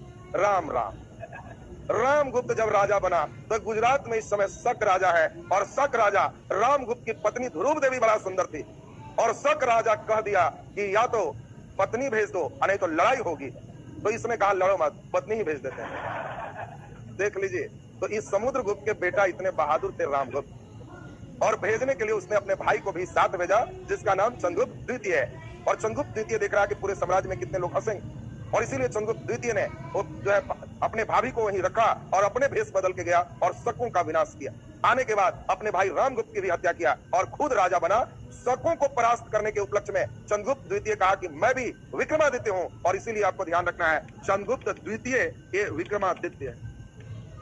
अब आपसे पूछा जाएगा, बताओ किस गुप्त राजा ने विक्रमादित्य की उपाधि लिया, चंद्रगुप्त द्वितीय, किसको हरा के, शकों को पराजित करके। शकों को अंतिम रूप से पराजित कौन किया, चंद्रगुप्त द्वितीय ने किया। शक यहां से काम खत्म हो। अब देखिए चंद्रगुप्त विक्रमादित्य के समय बहुत इंपॉर्टेंट दो चार बात है। पहला, इनका भी एक इंपॉर्टेंट वंश नाग वंश में कुबेर नाग से विवाह हुआ और कुबेर नाग से एक बेटी थी प्रभावती। प्रभावती के बारे में पढ़ोगे, वाकाटक वंश में उसका विवाह भी हो, तो दक्षिण के इतिहास में खास हिस्से में चले आएंगे। चंद्रगुप्त द्वितीय के समय सबसे बड़ी उपलब्धि और क्या जानते हो? तो इसके दरबार में भी नवरत्न थे और इसमें सबसे इंपॉर्टेंट रत्न में हो जाएंगे कालिदास। पूछा जाएगा कालिदास किसके दरबार में? चंद्रगुप्त द्वितीय। कालिदास को पुस्तक राउंड में हम डिटेल करेंगे, जिसमें आप देखोगे रघुवंशम, मेघदूतम, अभिज्ञान शकुंतलम और मेन सबसे इंपॉर्टेंट कौन है? माल विकाग्न मित्रम। पूछा जाएगा माल विकाग्न मित्रम से किस वंश की जानकारी मिलती है? गुप्त की नहीं मिलती। माल विकाग्न मित्रम से आगे पढ़ोगे उस वंश की जानकारी हो जाएगी, उधर शुंग वंश की मेन जानकारी मिलती। बैक गियर में ही मेन, अरे पहले से ना कंटिन्यू चल रहा है। तो माल विकाग्न मित्रम से मुख्य शुंग वंश की जानकारी मिलती है और शुंग वंश के समानांतर नहीं भी होगा तो उसकी कुछ कहानियां चली आ रही हो और उसको उसने अपने पुस्तकों में अंकित। आपको ध्यान रखना है, शुंग वंश की जानकारी मिलती है किस किताब से? माल विकाग्न मित्रम। और इस पुस्तक के लेखक कौन थे? कालिदास। तो पुस्तक में एक साथ आपके चलेंगे। इसी के समय आपको सबसे इंपॉर्टेंट ध्यान रखना है कि एक बहुत बड़े खगोलविद, और उस खगोलविद का नाम था वराहमिहिर। वराहमिहिर मैथमेटिशियन। एक और मेन इंपॉर्टेंट आर्यभट्ट। आर्यभट्ट का नाम सुने ना? तो आर्यभट्ट ने भी इसी के समय खास वर्क किया। तो गणितज्ञ के रूप में वराहमिहिर और यहाँ पे खगोलविद में भी हम लोग देखेंगे कौन हो गए? आर्यभट्ट। ये सभी इसी के समय है। और सबसे इंपॉर्टेंट इसका चिकित्सक धनवंतरी। और 3 चिकित्सक जिन लड़कों को क्लियर, एंशिएंट क्लियर बताओ। जीवक, बिंबिसार, वेरी गुड। चरक, गणेश और धनवंतरी चंद्रगुप्त द्वितीय। इसके समय ज्ञान विज्ञान इतने तकनीक डेवलप थे, साहित्य इतने डेवलप थे कि गुप्त काल को भारत का स्वर्ण काल कहा। इसके कारण कहा गया गुप्तों ने सबसे ज्यादा सोना का सिक्का चलाया। इसके कारण स्वर्ण काल नहीं है, क्योंकि गुप्त का सिक्का सोना वाला सबसे कम शुद्ध था। कुषाणों ने सबसे शुद्ध सोना का सिक्का चलाया, कनिष्क ने सबसे शुद्ध सोना का सिक्का चलाया। तो हम लोग को ध्यान यहां देना है कि गुप्त काल को स्वर्ण काल क्यों कहें? साहित्य और ज्ञान विज्ञान की तकनीक का उन्नति। इस समय कालिदास ने जिस परफॉर्मा को बसाया बनाया, वो आज सोचो कालिदास की किताब यूपीएससी के सिलेबस में शामिल, वहां पे आता है। नीचे उसका कोई किताब किसी बच्चों को पढ़ना भी नहीं है, इतना कठिन संस्कृत उसने लिख दिया। इस समय का जो ज्ञान विज्ञान है, लोहा, आजकल के लोहा 10-20 साल छोड़ दो, अगर खुला में पूरे रास्ते रोके खत्म हो जाए, 3 साल बाद कहोगे कि पेंट मारना पड़ेगा। और गुप्त काल का लोहा, कुतुब मीनार के पास महरौली में एक लोहा गड़ा हुआ है, उसमें चंद्र नाम का चर्चा है। शुरुआत में पकड़ नहीं आ रहा था कि कौन है, बाद में उस तकनीक से पकड़ लगा कि वो चंद्र दूसरा कोई नहीं, चंद्रगुप्त द्वितीय है। और वो लोहा आज भी जंग नहीं लग रहा है खुला में फेंका हुआ। क्या मिलाता था जो अभी तक अज्ञात। इतने ज्ञान विज्ञान की उस समय ज्यादा टेक्नोलॉजी डेवलप थे चंद्रगुप्त द्वितीय के समय। तो चंद्रगुप्त द्वितीय कुबेर नाग से विवाह और बाकी कहानी आपने देखा। इसके बाद छोटा छोटा 2 सिस्टम और आएंगे। इसके बाद अगला राजा है कुमारगुप्त, और कुमारगुप्त ने ही नालंदा विश्वविद्यालय की स्थापना किया और ये नालंदा विश्वविद्यालय बौद्ध धर्म की शिक्षा का प्रधान केंद्र हो। बोलो, नालंदा विश्वविद्यालय किसके समय? कुमारगुप्त। इसके बाद जो अगला आएंगे, इसको हम लोग कुमारगुप्त के बाद सबसे इंपॉर्टेंट ध्यान रखेंगे। इसी के समय हूनों का आक्रमण होगा जो कुमारगुप्त के बाद आएंगे। और जल्दी बता दीजिए नाम। स्कंदगुप्त, अभी भानु नहीं। अगला राजा कौन है? स्कंदगुप्त। और स्कंदगुप्त के समय हूनों का आक्रमण होगा और स्कंदगुप्त ने हूनों के आक्रमण को विफल किया। हून कौन थे? मध्य एशिया के बर्बर जनजाति। अभी मध्य एशिया आपको समझाया, तो मध्य एशिया के बर्बर जनजाति हून थे और स्कंदगुप्त के समय आक्रमण हुआ जिसको इसने विफल किया और शक्रादित्य की उपाधि धारण की। आपसे पूछा जाएगा कि बताओ स्कंदगुप्त ने कौन सी उपाधि लिया? शक्रादित्य की उपाधि लिया। और इसके बाद अगले 510 ईस्वी आते आते इसके राजा है भानुगुप्त। और भानुगुप्त के एक अभिलेख है एरन अभिलेख, और एरन अभिलेख में पहली बार सती प्रथा का अभिलेखीय प्रमाण मिला है। इस एरन अभिलेख में पहली बार मिला गोपीराज एक युद्ध में मारा गया और उसकी पत्नी उसके लाश पर सती हो। पूछा जाए कि बता भारत का पहला सती प्रथा का अभिलेखीय प्रमाण कहां मिला? एरन का अभिलेख। और एरन का अभिलेख कहां है? भानुगुप्त का समय 510 ईस्वी में। इस समय सती प्रथा का शुरुआत, सब खराबी इसी समय शुरू है। कालिदास के अभिज्ञान शकुंतलम में एक शब्द है अवगुंठन, और अवगुंठन से पता चलता है पर्दा प्रथा की भी शुरुआत इसी समय गुप्त काल में। तो कुछ खराबियां भी रहेगी। आपसे पूछा जाएगा मेंस में बीपीएससी में गुप्त काल स्वर्ण काल था कैसे? तो क्या स्वर्ण काल बनाओगे? नहीं, खराबी 10 को सीखना पड़ेगा, बीच में निकलना पड़ेगा। स्वर्ण काल बना दोगे तो नंबर कोयला हो जाएगा। बात समझ लो, पीटी के लिए स्वर्ण काल सही है, मेंस में स्वर्ण काल नहीं बनता। स्वर्ण बनाएगा नंबर खत्म हो जाएगा। तो अब हम लोग जरा ध्यान दें, गुप्त काल के बाद अब अंतिम आएगा गुप्तोत्तर और पूरा एंशिएंट खत्म। गुप्तोत्तर हम लोग 15 मिनट बढ़िया से सुनेंगे, गुप्तोत्तर का काम खत्म करेंगे। चलिए ध्यान दीजिए, गुप्तोत्तर में सब लोग समझेंगे।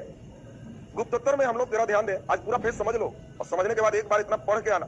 कल का क्लास इससे सेकंड लेवल का है। कल एक बार बंधन राउंड चलेगा और बंधन राउंड जिन बच्चों को एकदम सही हो जाएगा, एंशिएंट पे राज करोगे, इतने कम आराम से सुनने में खत्म हो जाएगा। घर पे रटोगे तो इतिहास में नींद आएगी, और एक बार कहानी जैसा सुनते जाओगे तो तीनों फेज एंशिएंट मिडिवल मॉडर्न एकदम दिमाग में नचने लगेगा कि हाँ हमारा एकदम स्टेप सही हो गया। तो चलिए अब हम लोग जरा गुप्तोत्तर काल सुने। फिर इस समय छोटे छोटे राज का ही चर्चा है और आपको लोड फिर पड़ेगा, और इसीलिए सब लोग का ध्यान गुप्तोत्तर पर पूरा विशेष चाहिए, क्योंकि गुप्तोत्तर अगर समझ गया तो दुख ही खत्म है तुम्हारा। इस समय हम लोग जरा ध्यान देंगे, यहाँ पर गुजरात में अलग हम लोग देखेंगे, यहाँ पे मध्य प्रदेश में अलग देखेंगे, यहाँ महाराष्ट्र के सेक्टर में अलग देखेंगे, आंध्र के सेक्टर में हम लोग अलग देखेंगे, यहाँ बंगाल के सेक्टर में हम लोग अलग देखेंगे, बिहार के सेक्टर में अलग राजा है, यूपी के सेक्टर में इस समय अलग राजा है, हरियाणा के सेक्टर में अलग राजा है, बाकी और भी कई राजा है। इस समय इधर उन्हों का ही मेन कब्जा है। यानी गुप्तोत्तर काल में साम्राज्य छोटे छोटे खंडों में विभाजित। और जो लड़के हमारे साथ 5 मिनट मन से ध्यान देगा गुप्तोत्तर समझ जाओ। इस समय आपको ध्यान रखना है, ये जो आप देख रहे हो हरियाणा का पार्ट, दिल्ली का पार्ट, तो ये हरियाणा और दिल्ली का जो पार्ट है, यहाँ एक वंश है वर्धन वंश। इस वंश का नाम क्या है? वर्धन वंश। और इनकी राजधानी है थानेश्वर। आपसे पूछा जाएगा कि बताओ थानेश्वर भारत के किस राज्य में स्थित है? हरियाणा। और थानेश्वर में कौन सा वंश है? वर्धन वंश। इस समय सबसे मजबूत वंश अगर कहें तो ये इस समय यूपी के हैं। और पटना का स्थिति इस समय खत्म हो चुका है। और इस समय यूपी के कन्नौज का उसी तरह चलती है जैसे प्राचीन में मौर्य काल में पाटलिपुत्र था। और कन्नौज राजधानी रख करके यहाँ पर जो देख रहे हो ये है मौखरी वंश। इस वंश का नाम क्या है? मौखरी। पूछा जाए मौखरी की राजधानी कन्नौज, वर्धन की राजधानी थानेश्वर। Very good. ये बिहार का जो सेक्टर देख रहे हो यहाँ पे जो वंश है इसको उत्तर गुप्त कहते हैं। गुप्त काल के बाद वाले जो गुप्त है इसको उत्तर गुप्त कहते हैं। ये बंगाल जो देख रहे हो यहाँ पे गौड़ शासक है और गौड़ वंश का गौड़ शासक शशांक है। गौड़ शासक कौन है? शशांक। मालवा के राजा है, इनका नाम यशो बर्मन है। मालवा के राजा कौन है? यशो बर्मन। गुजरात में मैत्रक वंश की स्थापना इस समय हो चुकी है। मैत्रक। यहाँ पे महाराष्ट्र का हिस्सा हम लोग देखें तो यहाँ पर जो वंश चलेगा और यहाँ पर जो वंश चलेगा उसको सुनेंगे। आंध्रा के हिस्से में है पल्लव वंश। आंध्रा में कौन है? पल्लव। और यहाँ पर बोलो जल्दी से, वाकटक नहीं है इस समय। अभी हिंट्स दे दें, राजधानी बादामी है। Very good. चालुक्य वंश। लोग बड़ा लेट करता है जी, सब काफी गया है, एकदम टन रखिए। तो हम लोग जरा ध्यान दें, पूरे दक्षिण का इतिहास में आपको पूरा सब समझाया है कैसे चालुक्य के बाद ये बादामी का चालुक्य है। इसके बाद कौन वंश आएगा? अरे तुम तो बेंगी होंगी तो इसी में पार्ट में आ जाएगा ना। लेकिन ये चालुक्य के बाद यहाँ पे कौन आएगा? आपको याद होगा कन्नौज के लिए अभी त्रिपक्षीय संघर्ष होना है। तो आपको याद है कि इस समय इधर से आ जाएगा पाल, और संवर्धन के बाद इधर पाल आ जाएगा, इधर प्रतिहार और यहाँ राष्ट्रकूट। तो चालुक्य के बाद यहाँ राष्ट्रकूट आ जाए। तो सबकी कहानी आपको डिटेल तो पाया हुआ, लेकिन फिर से एक बार रिवाइज करें। पहले सब लोग एकदम ध्यान दो हमारे साथ, क्योंकि गुप्तोत्तर काल का फेज अगर समझ ले 5 मिनट में तो बहुत अच्छी स्थिति होगी। किताब पढ़ोगे तो इतना एक साथ वंश है, लिंकेज नहीं बन पाता। यहाँ पे देखें हम लोग हरियाणा के पास वर्धन वंश, वर्धन वंश की राजधानी थानेश्वर। यूपी के सेक्टर में हम लोग देख रहे हैं मौखरी, मौखरी की राजधानी कन्नौज, मौखरी की राजधानी कन्नौज। ये बिहार में उत्तर गुप्त, बंगाल में गौड़, मालवा में यशो बर्मन, आंध्रा का हिस्सा पल्लव और महाराष्ट्र का हिस्सा चालुक्य और गुजरात में मैत्रक। अब कहानी डिटेल जरा तेजी में सुनते जाएंगे। वर्धन वंश के संस्थापक कौन थे? पुष्यभूति वर्धन। Very good. वर्धन वंश के संस्थापक है पुष्यभूति वर्धन। और पुष्यभूति वर्धन का बेटा है प्रभाकर वर्धन। और प्रभाकर वर्धन के 2 बेटा, 1 बेटी। एक बेटा का नाम है हर्षवर्धन, बेटा है राजवर्धन, बेटी है राजश्री। बड़ा बढ़िया बेटा बेटी का नाम है, राजवर्धन और राजश्री। बेटी तो राजश्री और बेटा तो राजवर्धन। एक और बेटा हर्षवर्धन। किनका बेटा बेटी है? प्रभाकर वर्धन।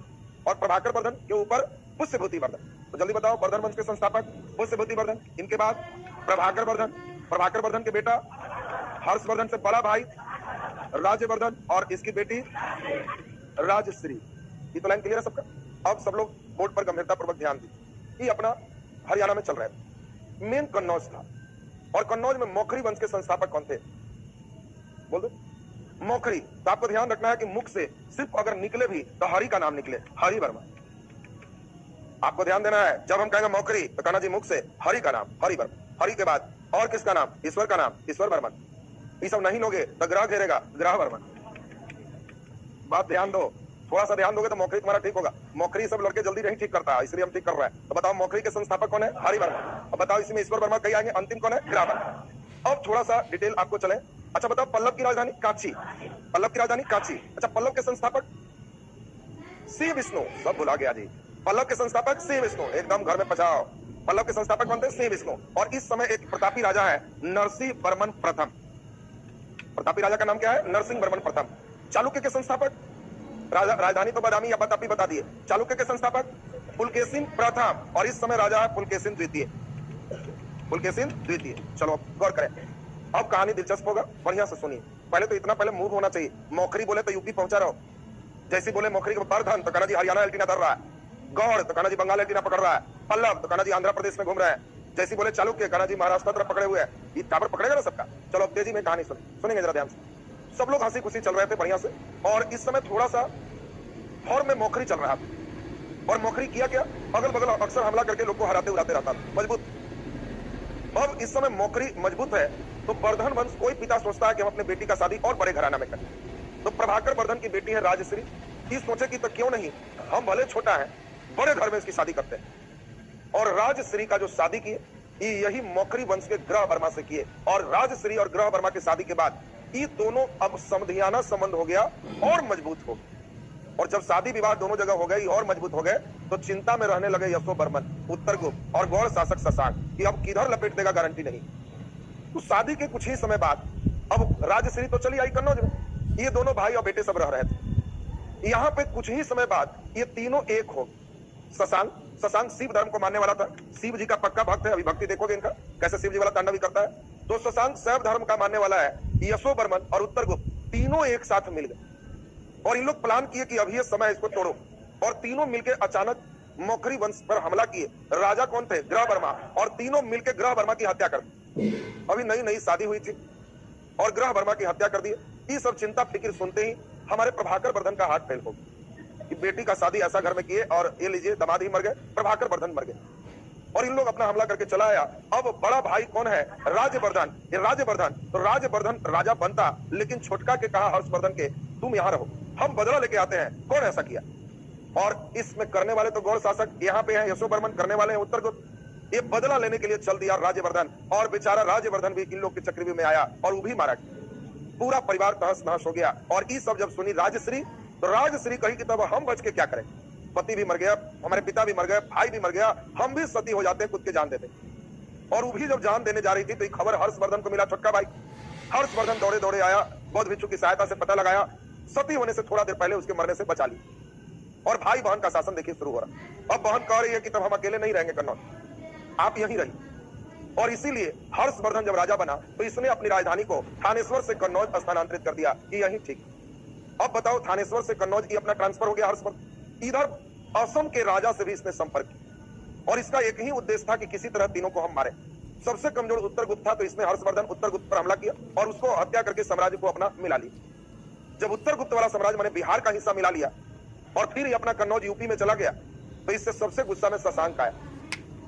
और कारण था हर्षवर्धन बौद्ध धर्म को अपनाया था, तो ये गुस्सा में कहा कि अच्छा गौतम बुद्ध के फेर में तुम है। शशांक बिहार के बोध गया में हमला कर दिया और जिस पेड़ के नीचे गौतम बुद्ध को ज्ञान प्राप्त हुआ था, पेड़े काट दिया। बिचारो तुमको समझाते, पेड़ काट दिया। देखो पहला बार पेड़ कट रहा, अभी और कई बार कटे।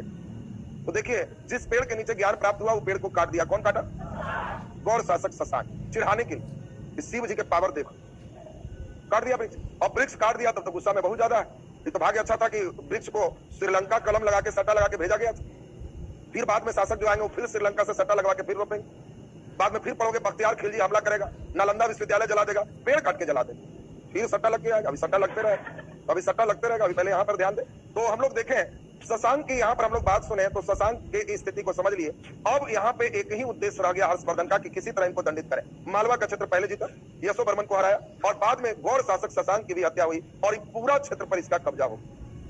अब हर्षवर्धन को लगने लगा कि मुझे हराने वाला कोई नहीं है, तो हर्षवर्धन अब दक्षिण भारत के विजय की ओर चल दिया, जहां चालुक्य वंशीय पुलकेशिन द्वितीय राजा थे। और पुलकेशिन द्वितीय जब राजा है यहाँ पे, तो ये दोनों के बीच नर्मदा नदी के किनारे कस की लड़ाई हुई और पुलकेशिन द्वितीय ने अपना एक अभिलेख, ये होल अभिलेख में लिखा कि हमने हर्षवर्धन को हराया और नर्मदा नदी यहाँ पे हम दोनों की सीमा बनी, आगे बढ़ने से उसको रोक। तो देखिए, आपको पूछेगा दक्षिण भारत में हर्षवर्धन को आगे बढ़ने से कौन रोका? पुलकेशिन द्वितीय। किस वंश का है? चालुक्य वंश का। और किस अभिलेख से जानकारी मिलता है? ये होल अभिलेख से जानकारी मिलती है। अब जरा ध्यान दीजिए, यहाँ पे पुलकेशिन द्वितीय अब ज्यादा फॉर्म में आ गए। पुलकेशिन द्वितीय को लगा कि इतना महान राजा, सबको मारा, हम इसको मारे। ये अपना फॉर्म में आके कांची पे हमला कर दिया।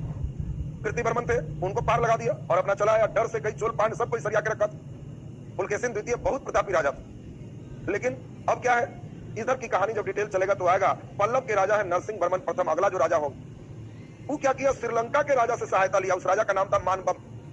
श्रीलंका के राजा कौन है? मानबम। और मानबम की सहायता से इसने सेना लेकर और हमला कर दिया। किस पर? पुलकेशिन द्वितीय पर। और इस लड़ाई में पुलकेशिन द्वितीय को मार दिया और उसकी राजधानी बादामी पर हमला कर जीत करके बादामी कुंड की उपाधि धारण किया। कुंड मींस विजेता। तो देखिए, इधर इनकी भी कहानी खत्म है, अभी नीचे का संघर्ष तो चलेगा। अभी इधर के संघर्ष को अब सुनिए। अब यहाँ पे पूरा हर्षवर्धन का राज चल रहा है। हर्षवर्धन के समय पहली बार चीनी यात्री आ रहे हैं। इसके पहले एक और चीनी यात्री आ चुके हैं, चंद्रगुप्त द्वितीय विक्रमादित्य के समय पहला चीनी यात्री आए थे फाहियान, और इसके समय दूसरे चीनी यात्री हैं वेनसोंग। दोनों ध्यान देना, फाहियान और वेनसोंग। वेनसोंग हर्षवर्धन के समय आया। अब आपको पूछा जाए राजा कौन है? हर्षवर्धन। चीनी यात्री कौन है? वेनसोंग। आपको ध्यान रखना है, अब सुन लीजिए बढ़िया से। पूछा जाए वेनसोंग तो आपको ध्यान रखना है कि सर समझ गए, वेन मने जब, सॉन्ग मने गाना। जब गाना गाएंगे तो आप कहिएगा कि सर तब मेरे हर्ष में वृद्धि होगा, हमको वहां से हर्षवर्धन, वेन सॉन्ग हर्षवर्धन। और वेन सॉन्ग को यात्रियों का राजकुमार कहते हैं। इसका एक किताब है CU की। ये राजकुमार राजा के बेटा जैसा रहता था, अंगूठी फलाना पढ़ने आया, लेकिन बहुत स्टैंडर्ड फॉर्म। कई बार पकड़ के डकैत इसको पूरा सब छीना है।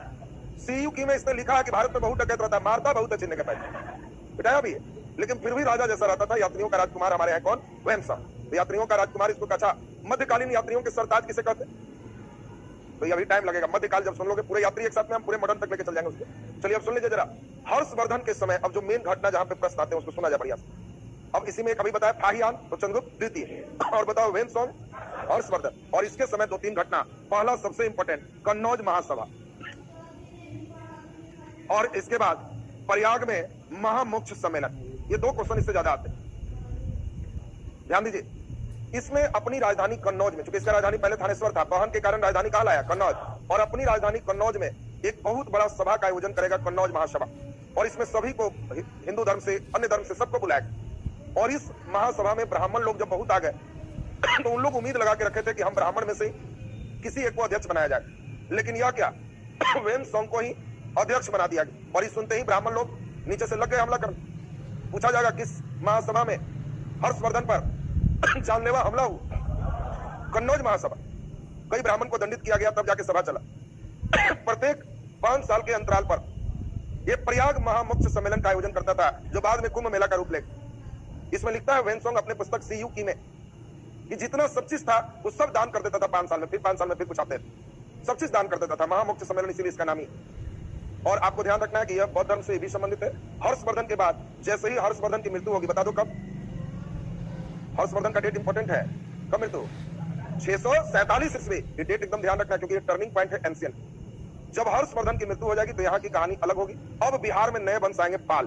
पाल के बाद सेन। ये पूर्व मध्यकाल में तुमको कहानी सुनाएंगे। तो इधर से पाल, इस साइड में आ जाएंगे गुर्जर और गुर्जर प्रतिहार, और नीचे चालुक्य के बाद राजकोट। और ये तीनों कन्नौज के लिए आपस में भिड़ेंगे, जिसको त्रिपक्षीय संघर्ष कहेंगे, पाल, प्रतिहार और राजकोट। ये तीनों की कहानी अब डिटेल जो है पूर्व मध्यकाल के सिस्टम में आपको सुनना है। अभी एक नजर मुझे सिर्फ राजा का नाम कंटिन्यू करा दो तो समझेंगे आज का क्लास तुम सीखा। राजा का नाम एकदम कंटिन्यूटी में चाहिए, जल्दी जल्दी सुनते जाओ और फटाफट बताते जाना। सबसे पहले, अच्छा देखो, जिन बच्चों को नहीं याद होता उनको बता दें, जिसको वंश वगैरह दिक्कत है वो ध्यान रखो। वंश में कि हसीन, हसीन माने सुंदर। जिसको वंश नहीं याद होता है वो ध्यान रखना, हसीन, हसीन माने सुंदर। अच्छा सुंदर क्या लगेगा तुमको? 3 पक्षी दे दे, मोर, सुगा और कौआ। सुगा माने तोता, तो तुमको 3 पक्षी देंगे, मोर, सुगा और कौआ। तो सुंदर कौन लगेगा? अच्छा मोर लगेगा, बहुत अच्छा। तो हसीन तुमको मोर लगेगा। अच्छा मोर के बाद सुगा की कौआ? सुगा लगेगा। तोता जिसको कहते सुगा। और अंतिम में कौन लगेगा? कौआ।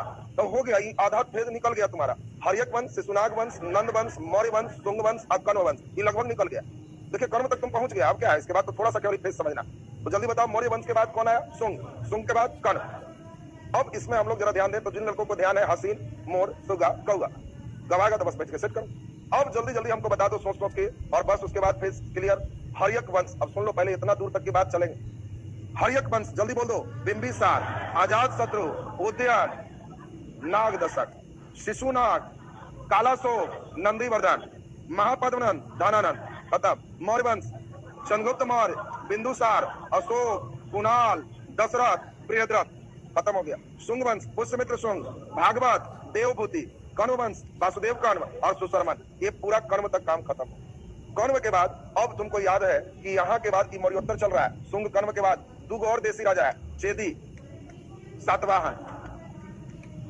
4 विदेशी है, हिंद यवन, शक, पहलव, कुषाण। याद आया? जल्दी बोलो। चेदी वंश के संस्थापक महामेघवाहन और प्रतापी राजा खारवेल। Very good. खारवेल कौन धर्म से? जैन धर्म से, बहुत अच्छा। सातवाहन के संस्थापक सिमुक। 2 मेन बात, भूमि अनुदान शुरू और सीसा का सिक्का चलाया। हिंद यवन के 2 शाखा, डेमेट्रियस, यूक्रेटाइड। डेमेट्रियस में मेन राजा मिनांडर और यूक्रेटाइड में मेन राजा एंटियल किड्स। एंटियल किड्स, और एंटियल किड्स का ही राजदूत भागवत के समय आया था हेलियोडोरस। क्लियर है सबका? अब जरा बता दो शक का माउस, और जिसको नहीं याद होता है माउस मतलब माउस मतलब घर में कोई चीज गायब हो जाए तो शक किस पर? चूहा।